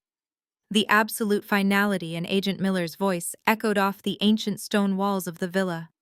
There was no room for interpretation, no loophole for my father to exploit, and no charming lie that could possibly save my brother now. The official confirmation from the Federal Bureau of Investigation hung heavily in the humid night air, completely obliterating the billionaire CEO illusion Connor had spent months carefully constructing. Captain Rossi nodded slowly. He stood up, his expression hardening as he looked down at my brother. The last shred of professional courtesy he had extended to a supposedly wealthy American tourist vanished entirely. He motioned to his partner, who immediately tightened the plastic cuffs around Connor's wrists, making him wince in sharp pain. Connor's confident facade completely shattered. The arrogant smirk he had worn since arriving in Italy dissolved into an expression of absolute, unadulterated terror. He began to hyperventilate. His chest heaved erratically beneath his ruined custom tuxedo shirt. He gasped for air, his eyes darting frantically around the courtyard like a trapped animal searching for an impossible escape route. He looked at Nia, begging silently for her family's wealth to shield him, but she took another horrified step backward. He looked at my father, the man who had enabled and protected him his entire life, but Richard was completely paralyzed, staring blankly at the stone patio. "I cannot breathe," Connor wheezed, his knees buckling slightly as the officers held him upright. "I cannot go to federal prison. Mom, you have to do something. Please do something." But my mother was in no position to save anyone. The sheer magnitude of the situation finally penetrated her deep layers of delusion. She realized that her golden child was not just facing a minor embarrassment. He was facing years in a federal penitentiary, and she had just been recorded by an FBI agent actively conspiring to help him commit financial extortion. The blood drained completely from Brenda's face, leaving her skin a ghastly shade of gray. She let out a weak, high-pitched gasp, clutching her chest with both trembling hands. Her knees gave out completely. She collapsed heavily into a wrought iron patio chair, her head falling back as she hovered on the very edge of fainting. She stared up at the dark Italian sky, taking short, shallow breaths, completely unable to process the total destruction of her perfect family image. My father rushed to her side, his own hands shaking violently as he tried to steady her. He looked terrified. The aggressive, commanding patriarch who had just threatened to disown me and destroy my reputation was entirely gone. He was finally realizing that the federal government does not care about neighborhood social status or family loyalty. He had actively participated in a recorded extortion attempt across international lines, and he knew Agent Miller was building a case against him as well. I watched them completely unravel on my monitor. For 34 years, they had demanded that I sacrifice my own well-being to protect Connor from the consequences of his actions. They had expected me to quietly absorb the financial and emotional damage he constantly inflicted. But tonight they were finally forced to face the brutal, unavoidable reality. As my mother gasped in her patio chair and my father stood frozen, a sharp chime cut through the silence. The notification bell echoed loudly from the sleek silver iPad resting firmly in Thomas Carter's hands. The hotel concierge had rushed it out to him just moments before the FBI bombshell dropped. Thomas did not look up. He simply raised the tablet, adjusted the gold-rimmed reading glasses perched on the bridge of his nose, and tapped the glowing screen. He had opened my email. I sat perfectly still in Manhattan, watching the automotive tycoon process the digital execution of my brother. Thomas swiped his finger across the glass opening the attached PDF dossier I compiled. The courtyard remained agonizingly quiet save for my mother's ragged breathing. Thomas spent a full 60 seconds reading in absolute silence. You could physically see his formidable intellect absorbing the hard data, verifying the official county seals, and connecting the devastating dots. His expression did not twist into rage.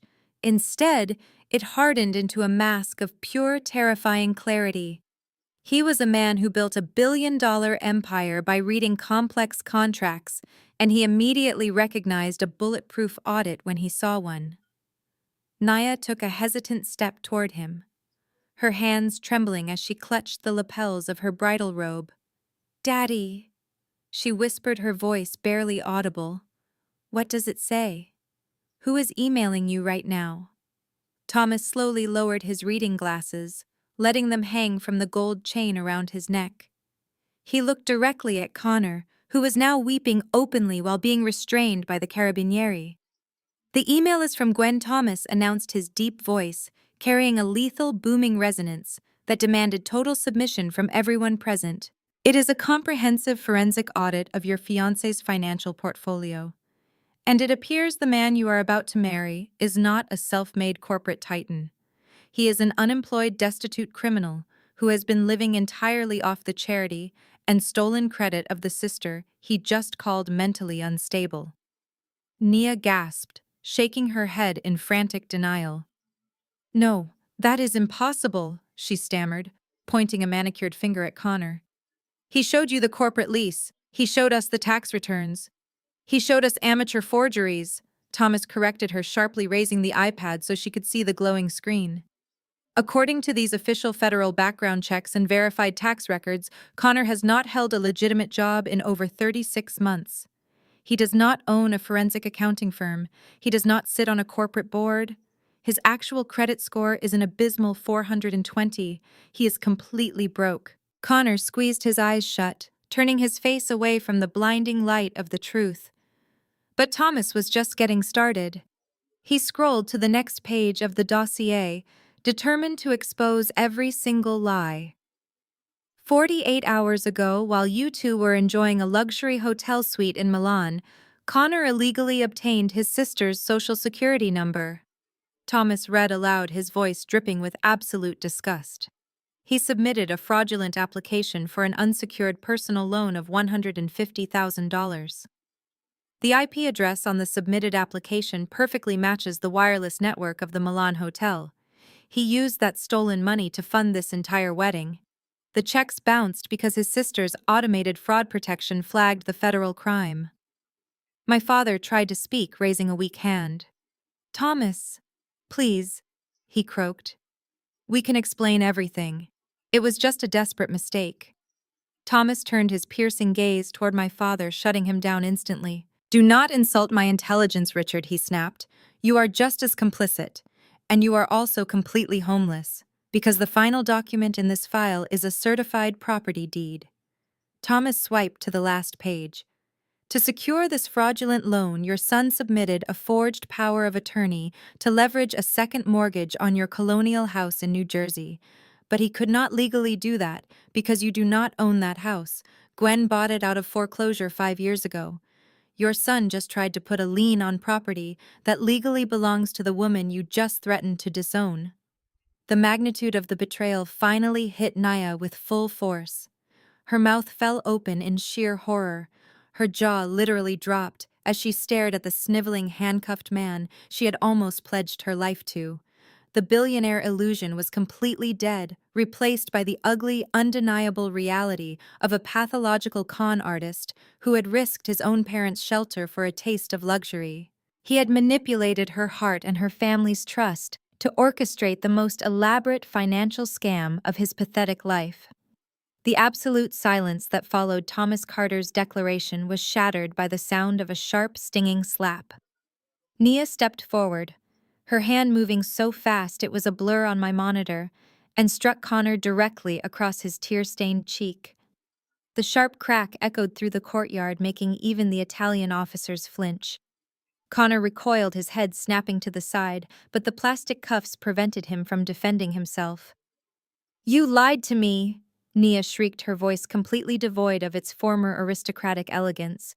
"You looked me in the eyes every single day, and you lied to me. You made me introduce you to my father. You made me bring you into my home. You made me sign a prenuptial agreement to protect assets that did not even exist. You are nothing but a disgusting broke criminal who was trying to steal my family money." Connor desperately shook his head, tears streaming down his face as he tried to salvage the unsalvageable. "Nia, please listen to me," he sobbed, his voice breaking into a pathetic whine. "I did it all for us. I wanted to give you the wedding you deserved. I was going to pay my sister back the second I started working for your father. It was an investment in our future. You have to believe me. I just wanted to be worthy of you." "Worthy of me!" Nia screamed, stepping even closer to him, her face contorted with pure, unadulterated rage. "You stole from your own sister and tried to make your parents homeless just to buy a tuxedo and a boat ride. You are not a businessman. You are a parasite. You thought my father would just hand you a vice president title while you paid off your felony debts with his money. You are completely pathetic. I would rather die than marry a fraud like you."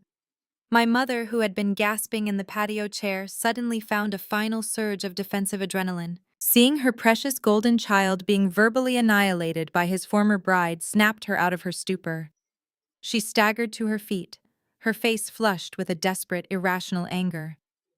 "Do not you dare speak to my son that way!" Brenda shrieked, pointing a trembling finger at Nia. "He loved you. He bent over backward to impress you and your snobby family. If you and your father were not so obsessed with wealth and status, he would not have felt the need to borrow that money in the first place. This is your fault for having such ridiculous expectations. You drove him to this." Nia slowly turned her head, her dark eyes locking onto my mother with a look of absolute lethal contempt. "My fault?" Nia repeated, her voice dropping to a dangerous, icy register. "Your unemployed son commits identity theft and federal wire fraud, and you have the audacity to blame me.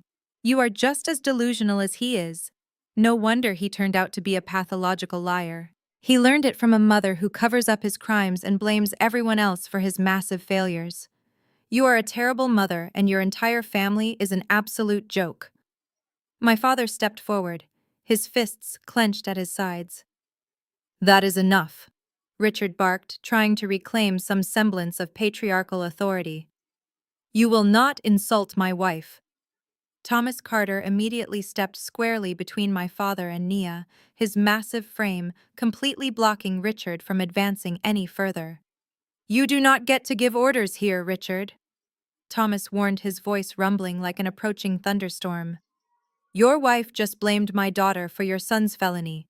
You have spent this entire evening lying to my face, covering for a thief, and actively conspiring against your own daughter in New York. You are a disgrace of a man. You have absolutely no authority, no moral high ground, and as of this moment, no home to return to." the screaming match erupted into total uncontrollable chaos. My mother shrieked insults at Naya, calling her a spoiled princess. Naya screamed back, calling my parents enabling criminals. Connor continued to sob hysterically, begging anyone to listen to his pathetic excuses. Richard and Thomas stood chest to chest, exchanging furious, heated threats. I sat alone in my dark apartment, watching the spectacular collapse unfold on my monitor. The phone resting against the marble planter captured every single second of their devastating downfall. They had spent their entire lives projecting a flawless image of superiority, constantly making me feel like the defective family member. Now the mask was completely ripped off, exposing the ugly, toxic reality they had fought so desperately to hide. I felt no guilt. I felt no remorse. I just felt an overwhelming sense of total vindication. Thomas Carter had entertained enough of the chaotic circus. He suddenly stepped back from my father, raising his hands in a gesture of absolute dismissal.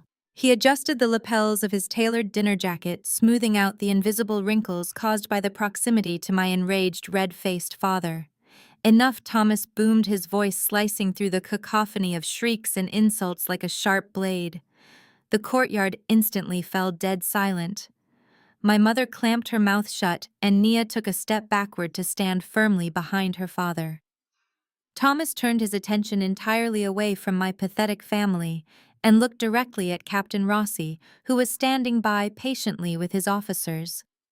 Captain Thomas said, his tone shifting back to the calm, authoritative cadence of a corporate titan conducting business. "I formally apologize for this unacceptable disturbance on behalf of my family. We have absolutely zero relation to this man or his associates. They are not our guests, and we hold no financial or legal responsibility for his fraudulent actions. Please execute your duties. Do your job and remove this criminal from our venue immediately." Captain Rossi offered a curt nod of appreciation. The Italian officer signaled his partner, and they immediately seized Connor by both of his arms.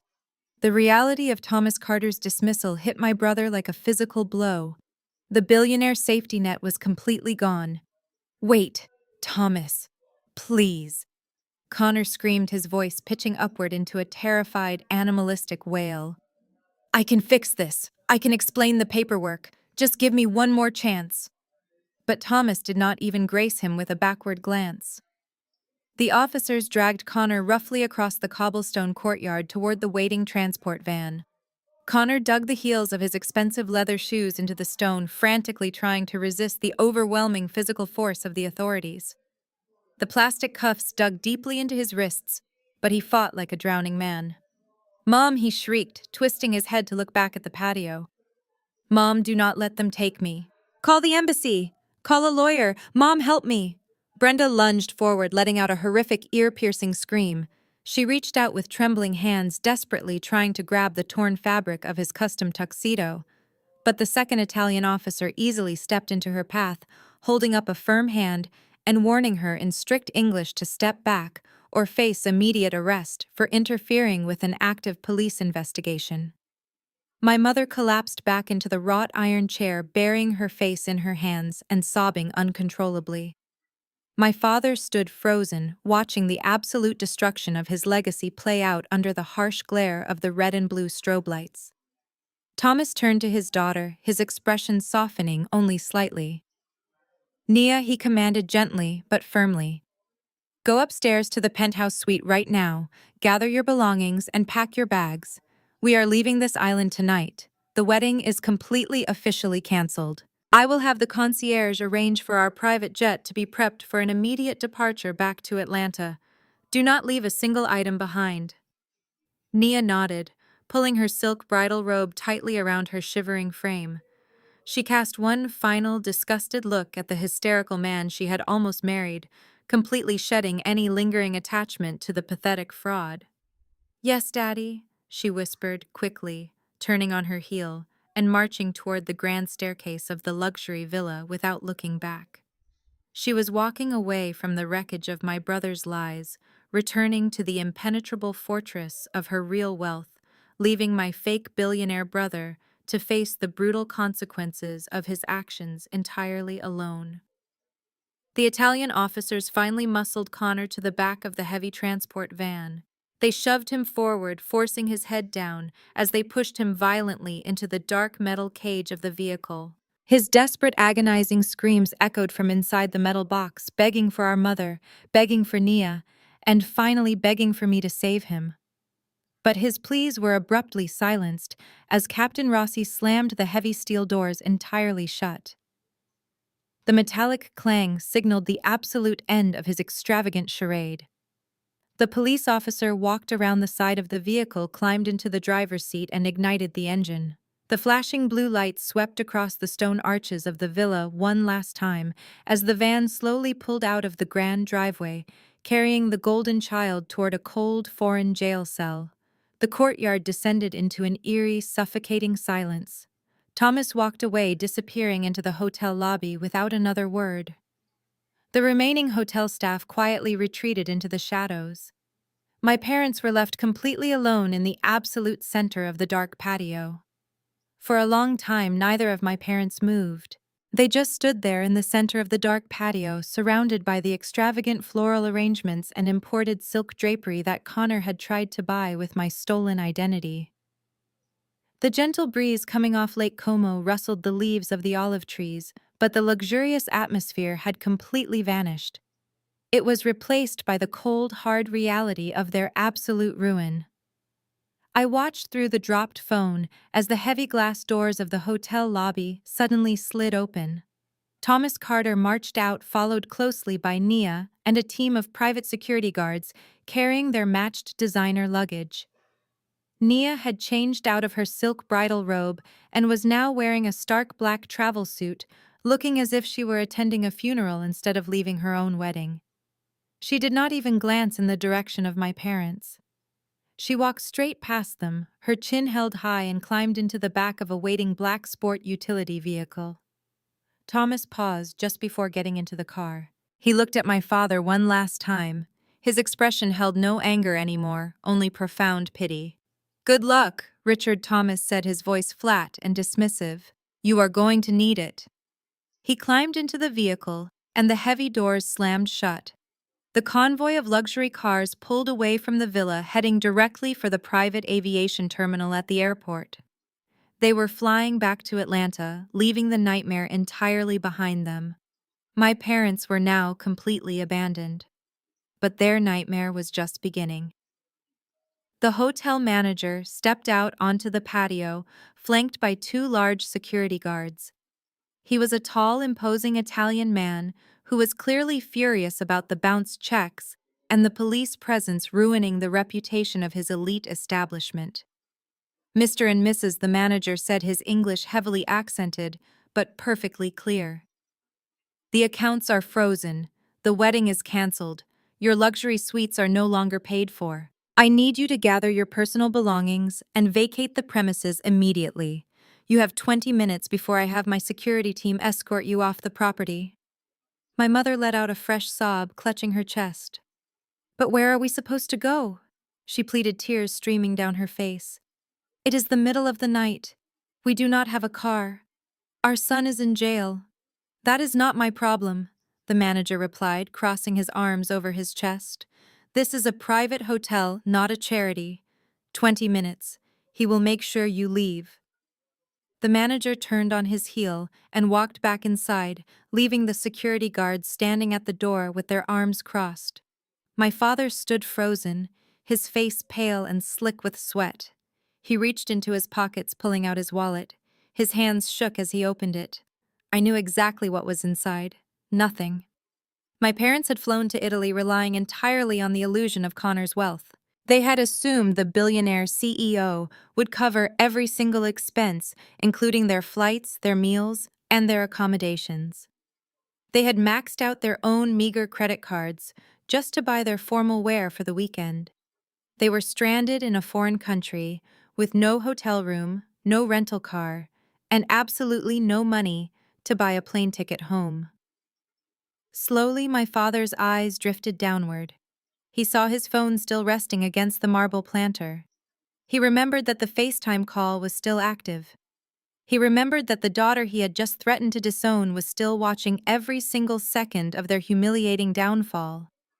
He dropped to his knees on the hard cobblestone and reached for the phone. His face filled my screen. The arrogance, the condescension, the cruel ultimatums, they were all completely gone. He looked like a broken, terrified old man. "Gwen," he whispered, his voice trembling so violently he could barely form the words. "Gwen, are you still there? Are you still? Please tell me you are still there." "I am here, Dad," I replied, my voice calm and completely detached. "You have to help us," my mother cried out, crawling across the patio to press her face next to his against the screen. "We have absolutely nothing, Gwen. They are throwing us out onto the street. We do not have money for a hotel. We do not have money for a flight. We cannot even afford a taxi to the airport. Please, Gwen, you have to buy us plane tickets. Just get us back to New York. We will do whatever you want. We will apologize. We will go to counseling. Just do not leave us here." I stared back at their completely terrified, pathetic faces. I watched their terrified faces staring back at me through the phone screen. They were literally on their knees begging for my financial help. But their sudden willingness to apologize and attend family counseling meant absolutely nothing to me. It was not genuine remorse. It was just the panicked reaction of two selfish people who had finally run out of other people's money and could no longer manipulate their way out of a disaster. I leaned closer to the microphone. "No," I said calmly. "I am not buying you plane tickets. I am not paying for a hotel. I am not bailing you out of this nightmare." My father let out a desperate, choked gasp. "Gwen, please," he begged, his hands trembling violently as he clutched the phone. "You cannot just abandon us here in a foreign country without any resources. We are your parents. We made a terrible mistake, but we are still your family. We will pay you back every single cent if you just help us get home safely tonight." I shook my head, feeling absolutely no sympathy for the man who had threatened to completely destroy my personal reputation and professional career just 20 minutes ago. "You did not make a simple mistake, Dad," I corrected him, my voice echoing sharply across the empty Italian courtyard. "You made a conscious, calculated choice. You stood there and listened to Connor lie to Thomas Carter about owning my accounting firm. You actively covered the camera lens so I could not expose his federal crimes to the authorities. And most importantly, you knew he had forged a legal power of attorney to leverage a second mortgage on the New Jersey house to pay for this fake billionaire wedding." My mother started sobbing even louder, banging her fist against the hard cobblestone. "We did not think it would go this far," she wailed, her face completely red and streaked with mascara. "We thought he would just get the temporary loan and pay it back after the honeymoon. We did not want you to lose the house, Gwen. We thought it was just a technicality." "You are lying," I said, my voice dropping to a harsh, unforgiving register. "You did not care if I lost the house because you have spent the last 5 years pretending you still owned it. I saved you from severe foreclosure. I bought that property directly from the bank so you would not be thrown out onto the street. I let you live there completely rent-free. And in return, you actively helped your golden child try to steal the very roof over your heads just to protect his fragile ego and impress a wealthy family." My parents stared at me, completely silenced by the brutal, undeniable truth. "And because you chose to act as active accomplices in his real estate fraud, there are severe legal consequences for your actions tonight." I continued, refusing to break eye contact with the camera. "I am officially terminating our housing arrangement. You are no longer my tenants. I am legally evicting you from the New Jersey house." My father stared at the screen, his eyes wide with absolute sheer horror. "You cannot do that," he whispered, his voice breaking into a pathetic wheeze. "Where will we live, Gwen? We do not have any savings. We do not have anywhere else to go. You are punishing us for his crimes." "You punished yourselves," I fired back immediately.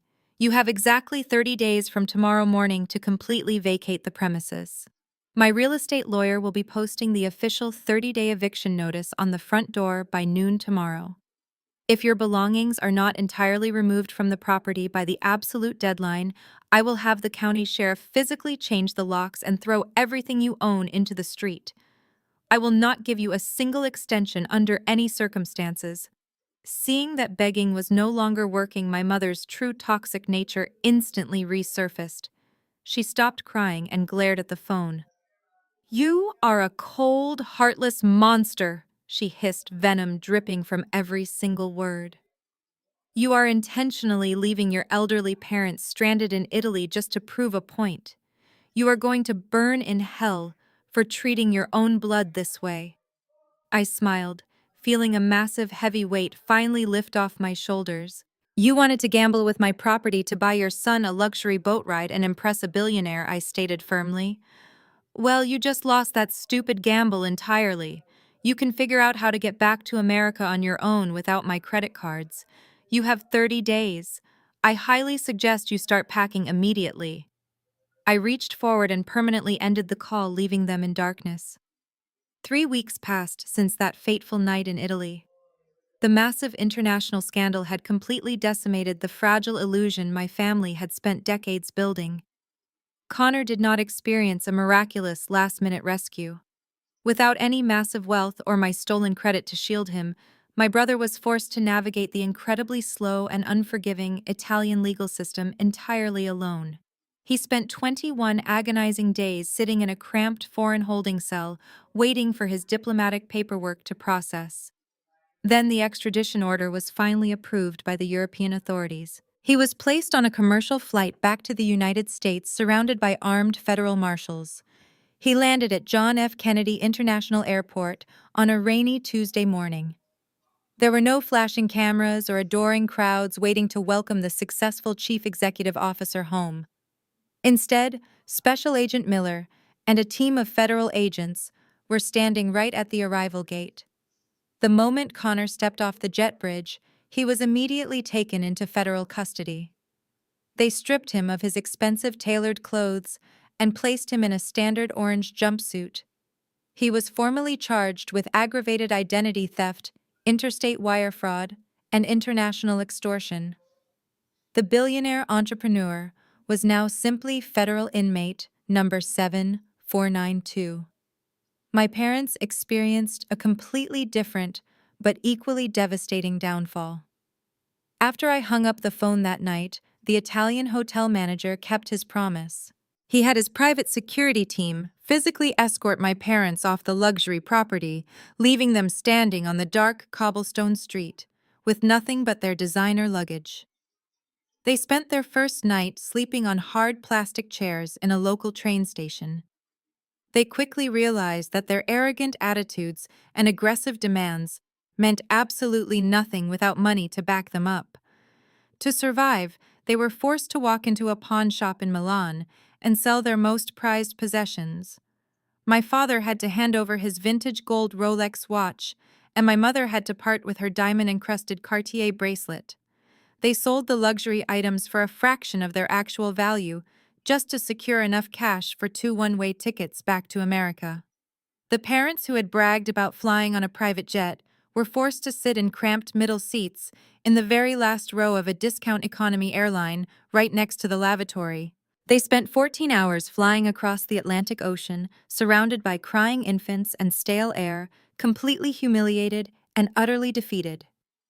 When they finally landed in New Jersey, they could not afford a luxury town car to pick them up. They had to take a cheap, heavily dented taxi back to the suburban neighborhood they had once ruled with their arrogant pride. They arrived at the colonial house completely exhausted, expecting to walk inside and somehow resume their normal, comfortable lives. They thought my 30-day eviction notice was just an angry threat that I would eventually forget about, but they were entirely wrong. As the taxi pulled away from the curb, my parents dragged their heavy suitcases up the long concrete driveway. They immediately noticed something was drastically different. The front lawn was covered in heavy-duty cardboard moving boxes.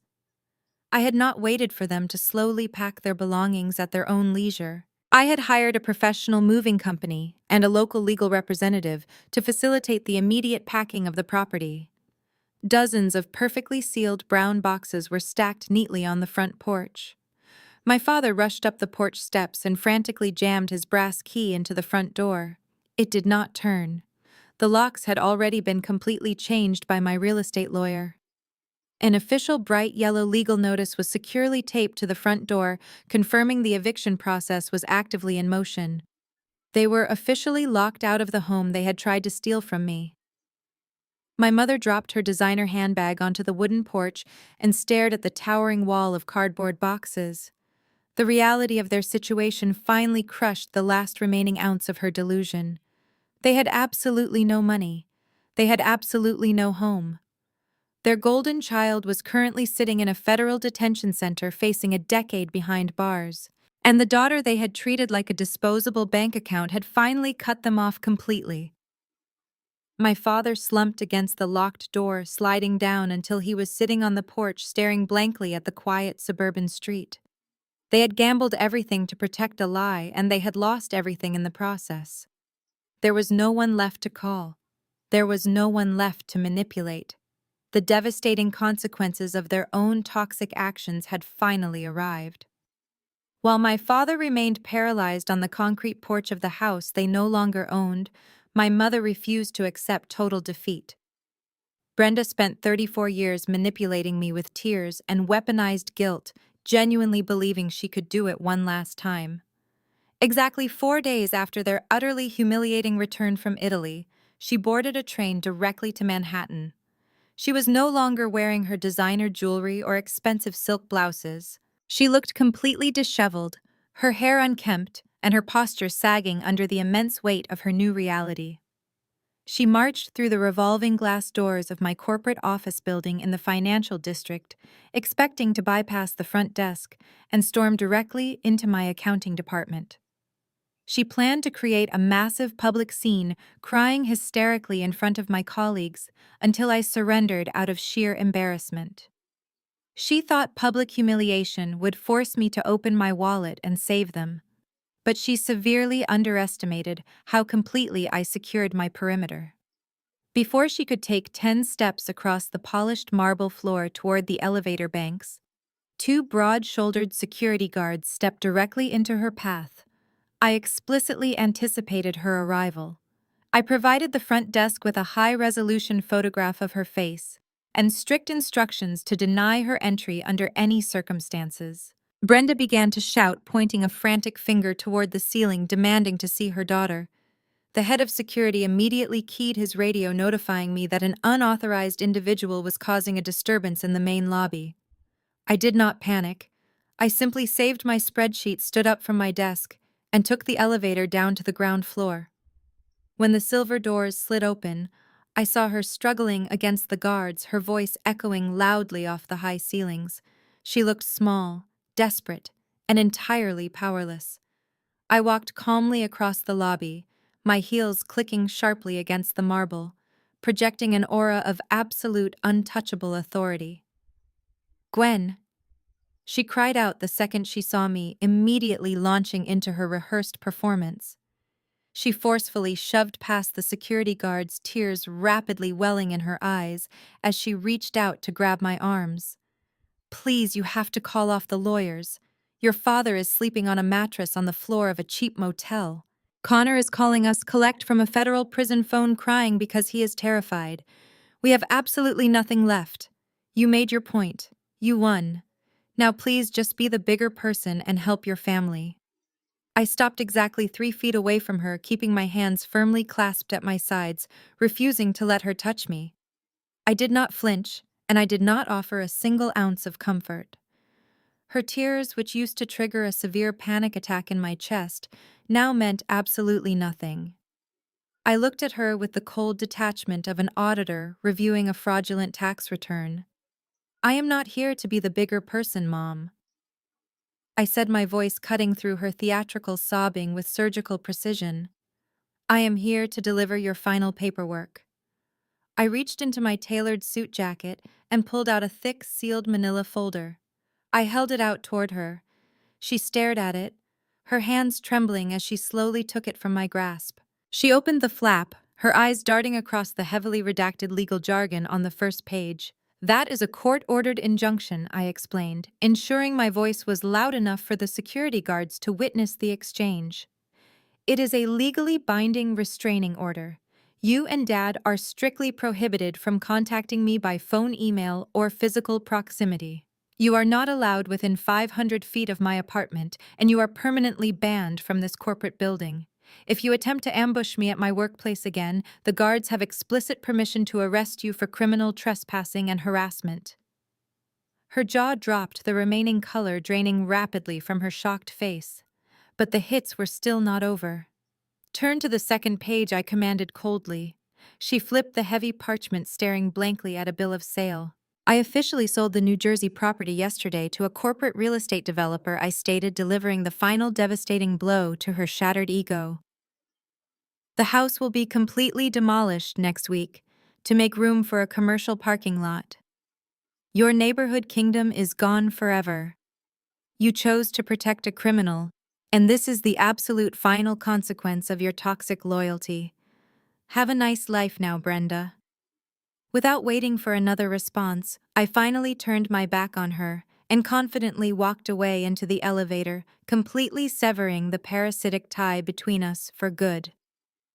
The steel elevator doors slid shut completely, cutting off the sound of her frantic, muffled protests once and for all. As the metal car began its smooth ascent back to my floor, I felt a profound, unfamiliar sensation wash over my entire body. It was certainly not adrenaline. It was not the familiar, suffocating anxiety that usually followed any interaction with my parents. It was just pure, unadulterated silence.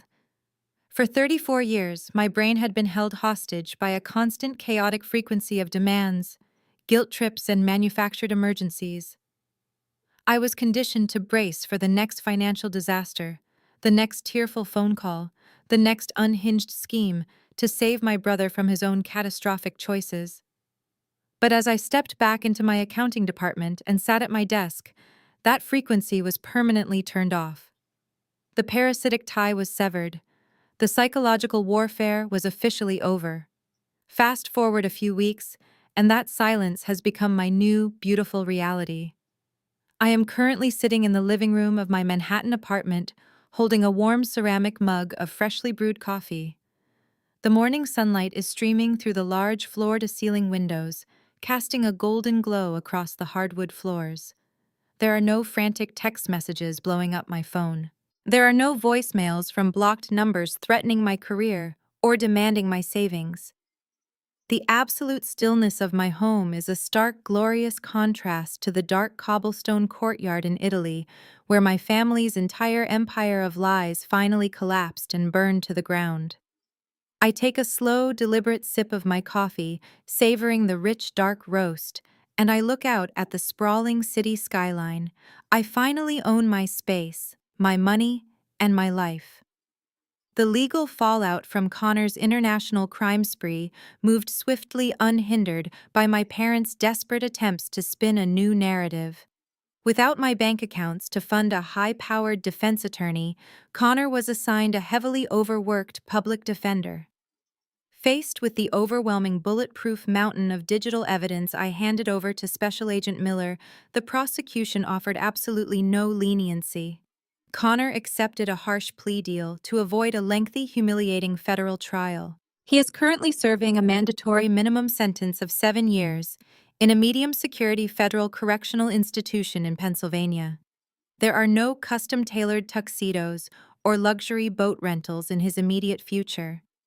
He spends his days working in the prison laundry facility, earning pennies an hour, finally forced to understand the actual value of hard work.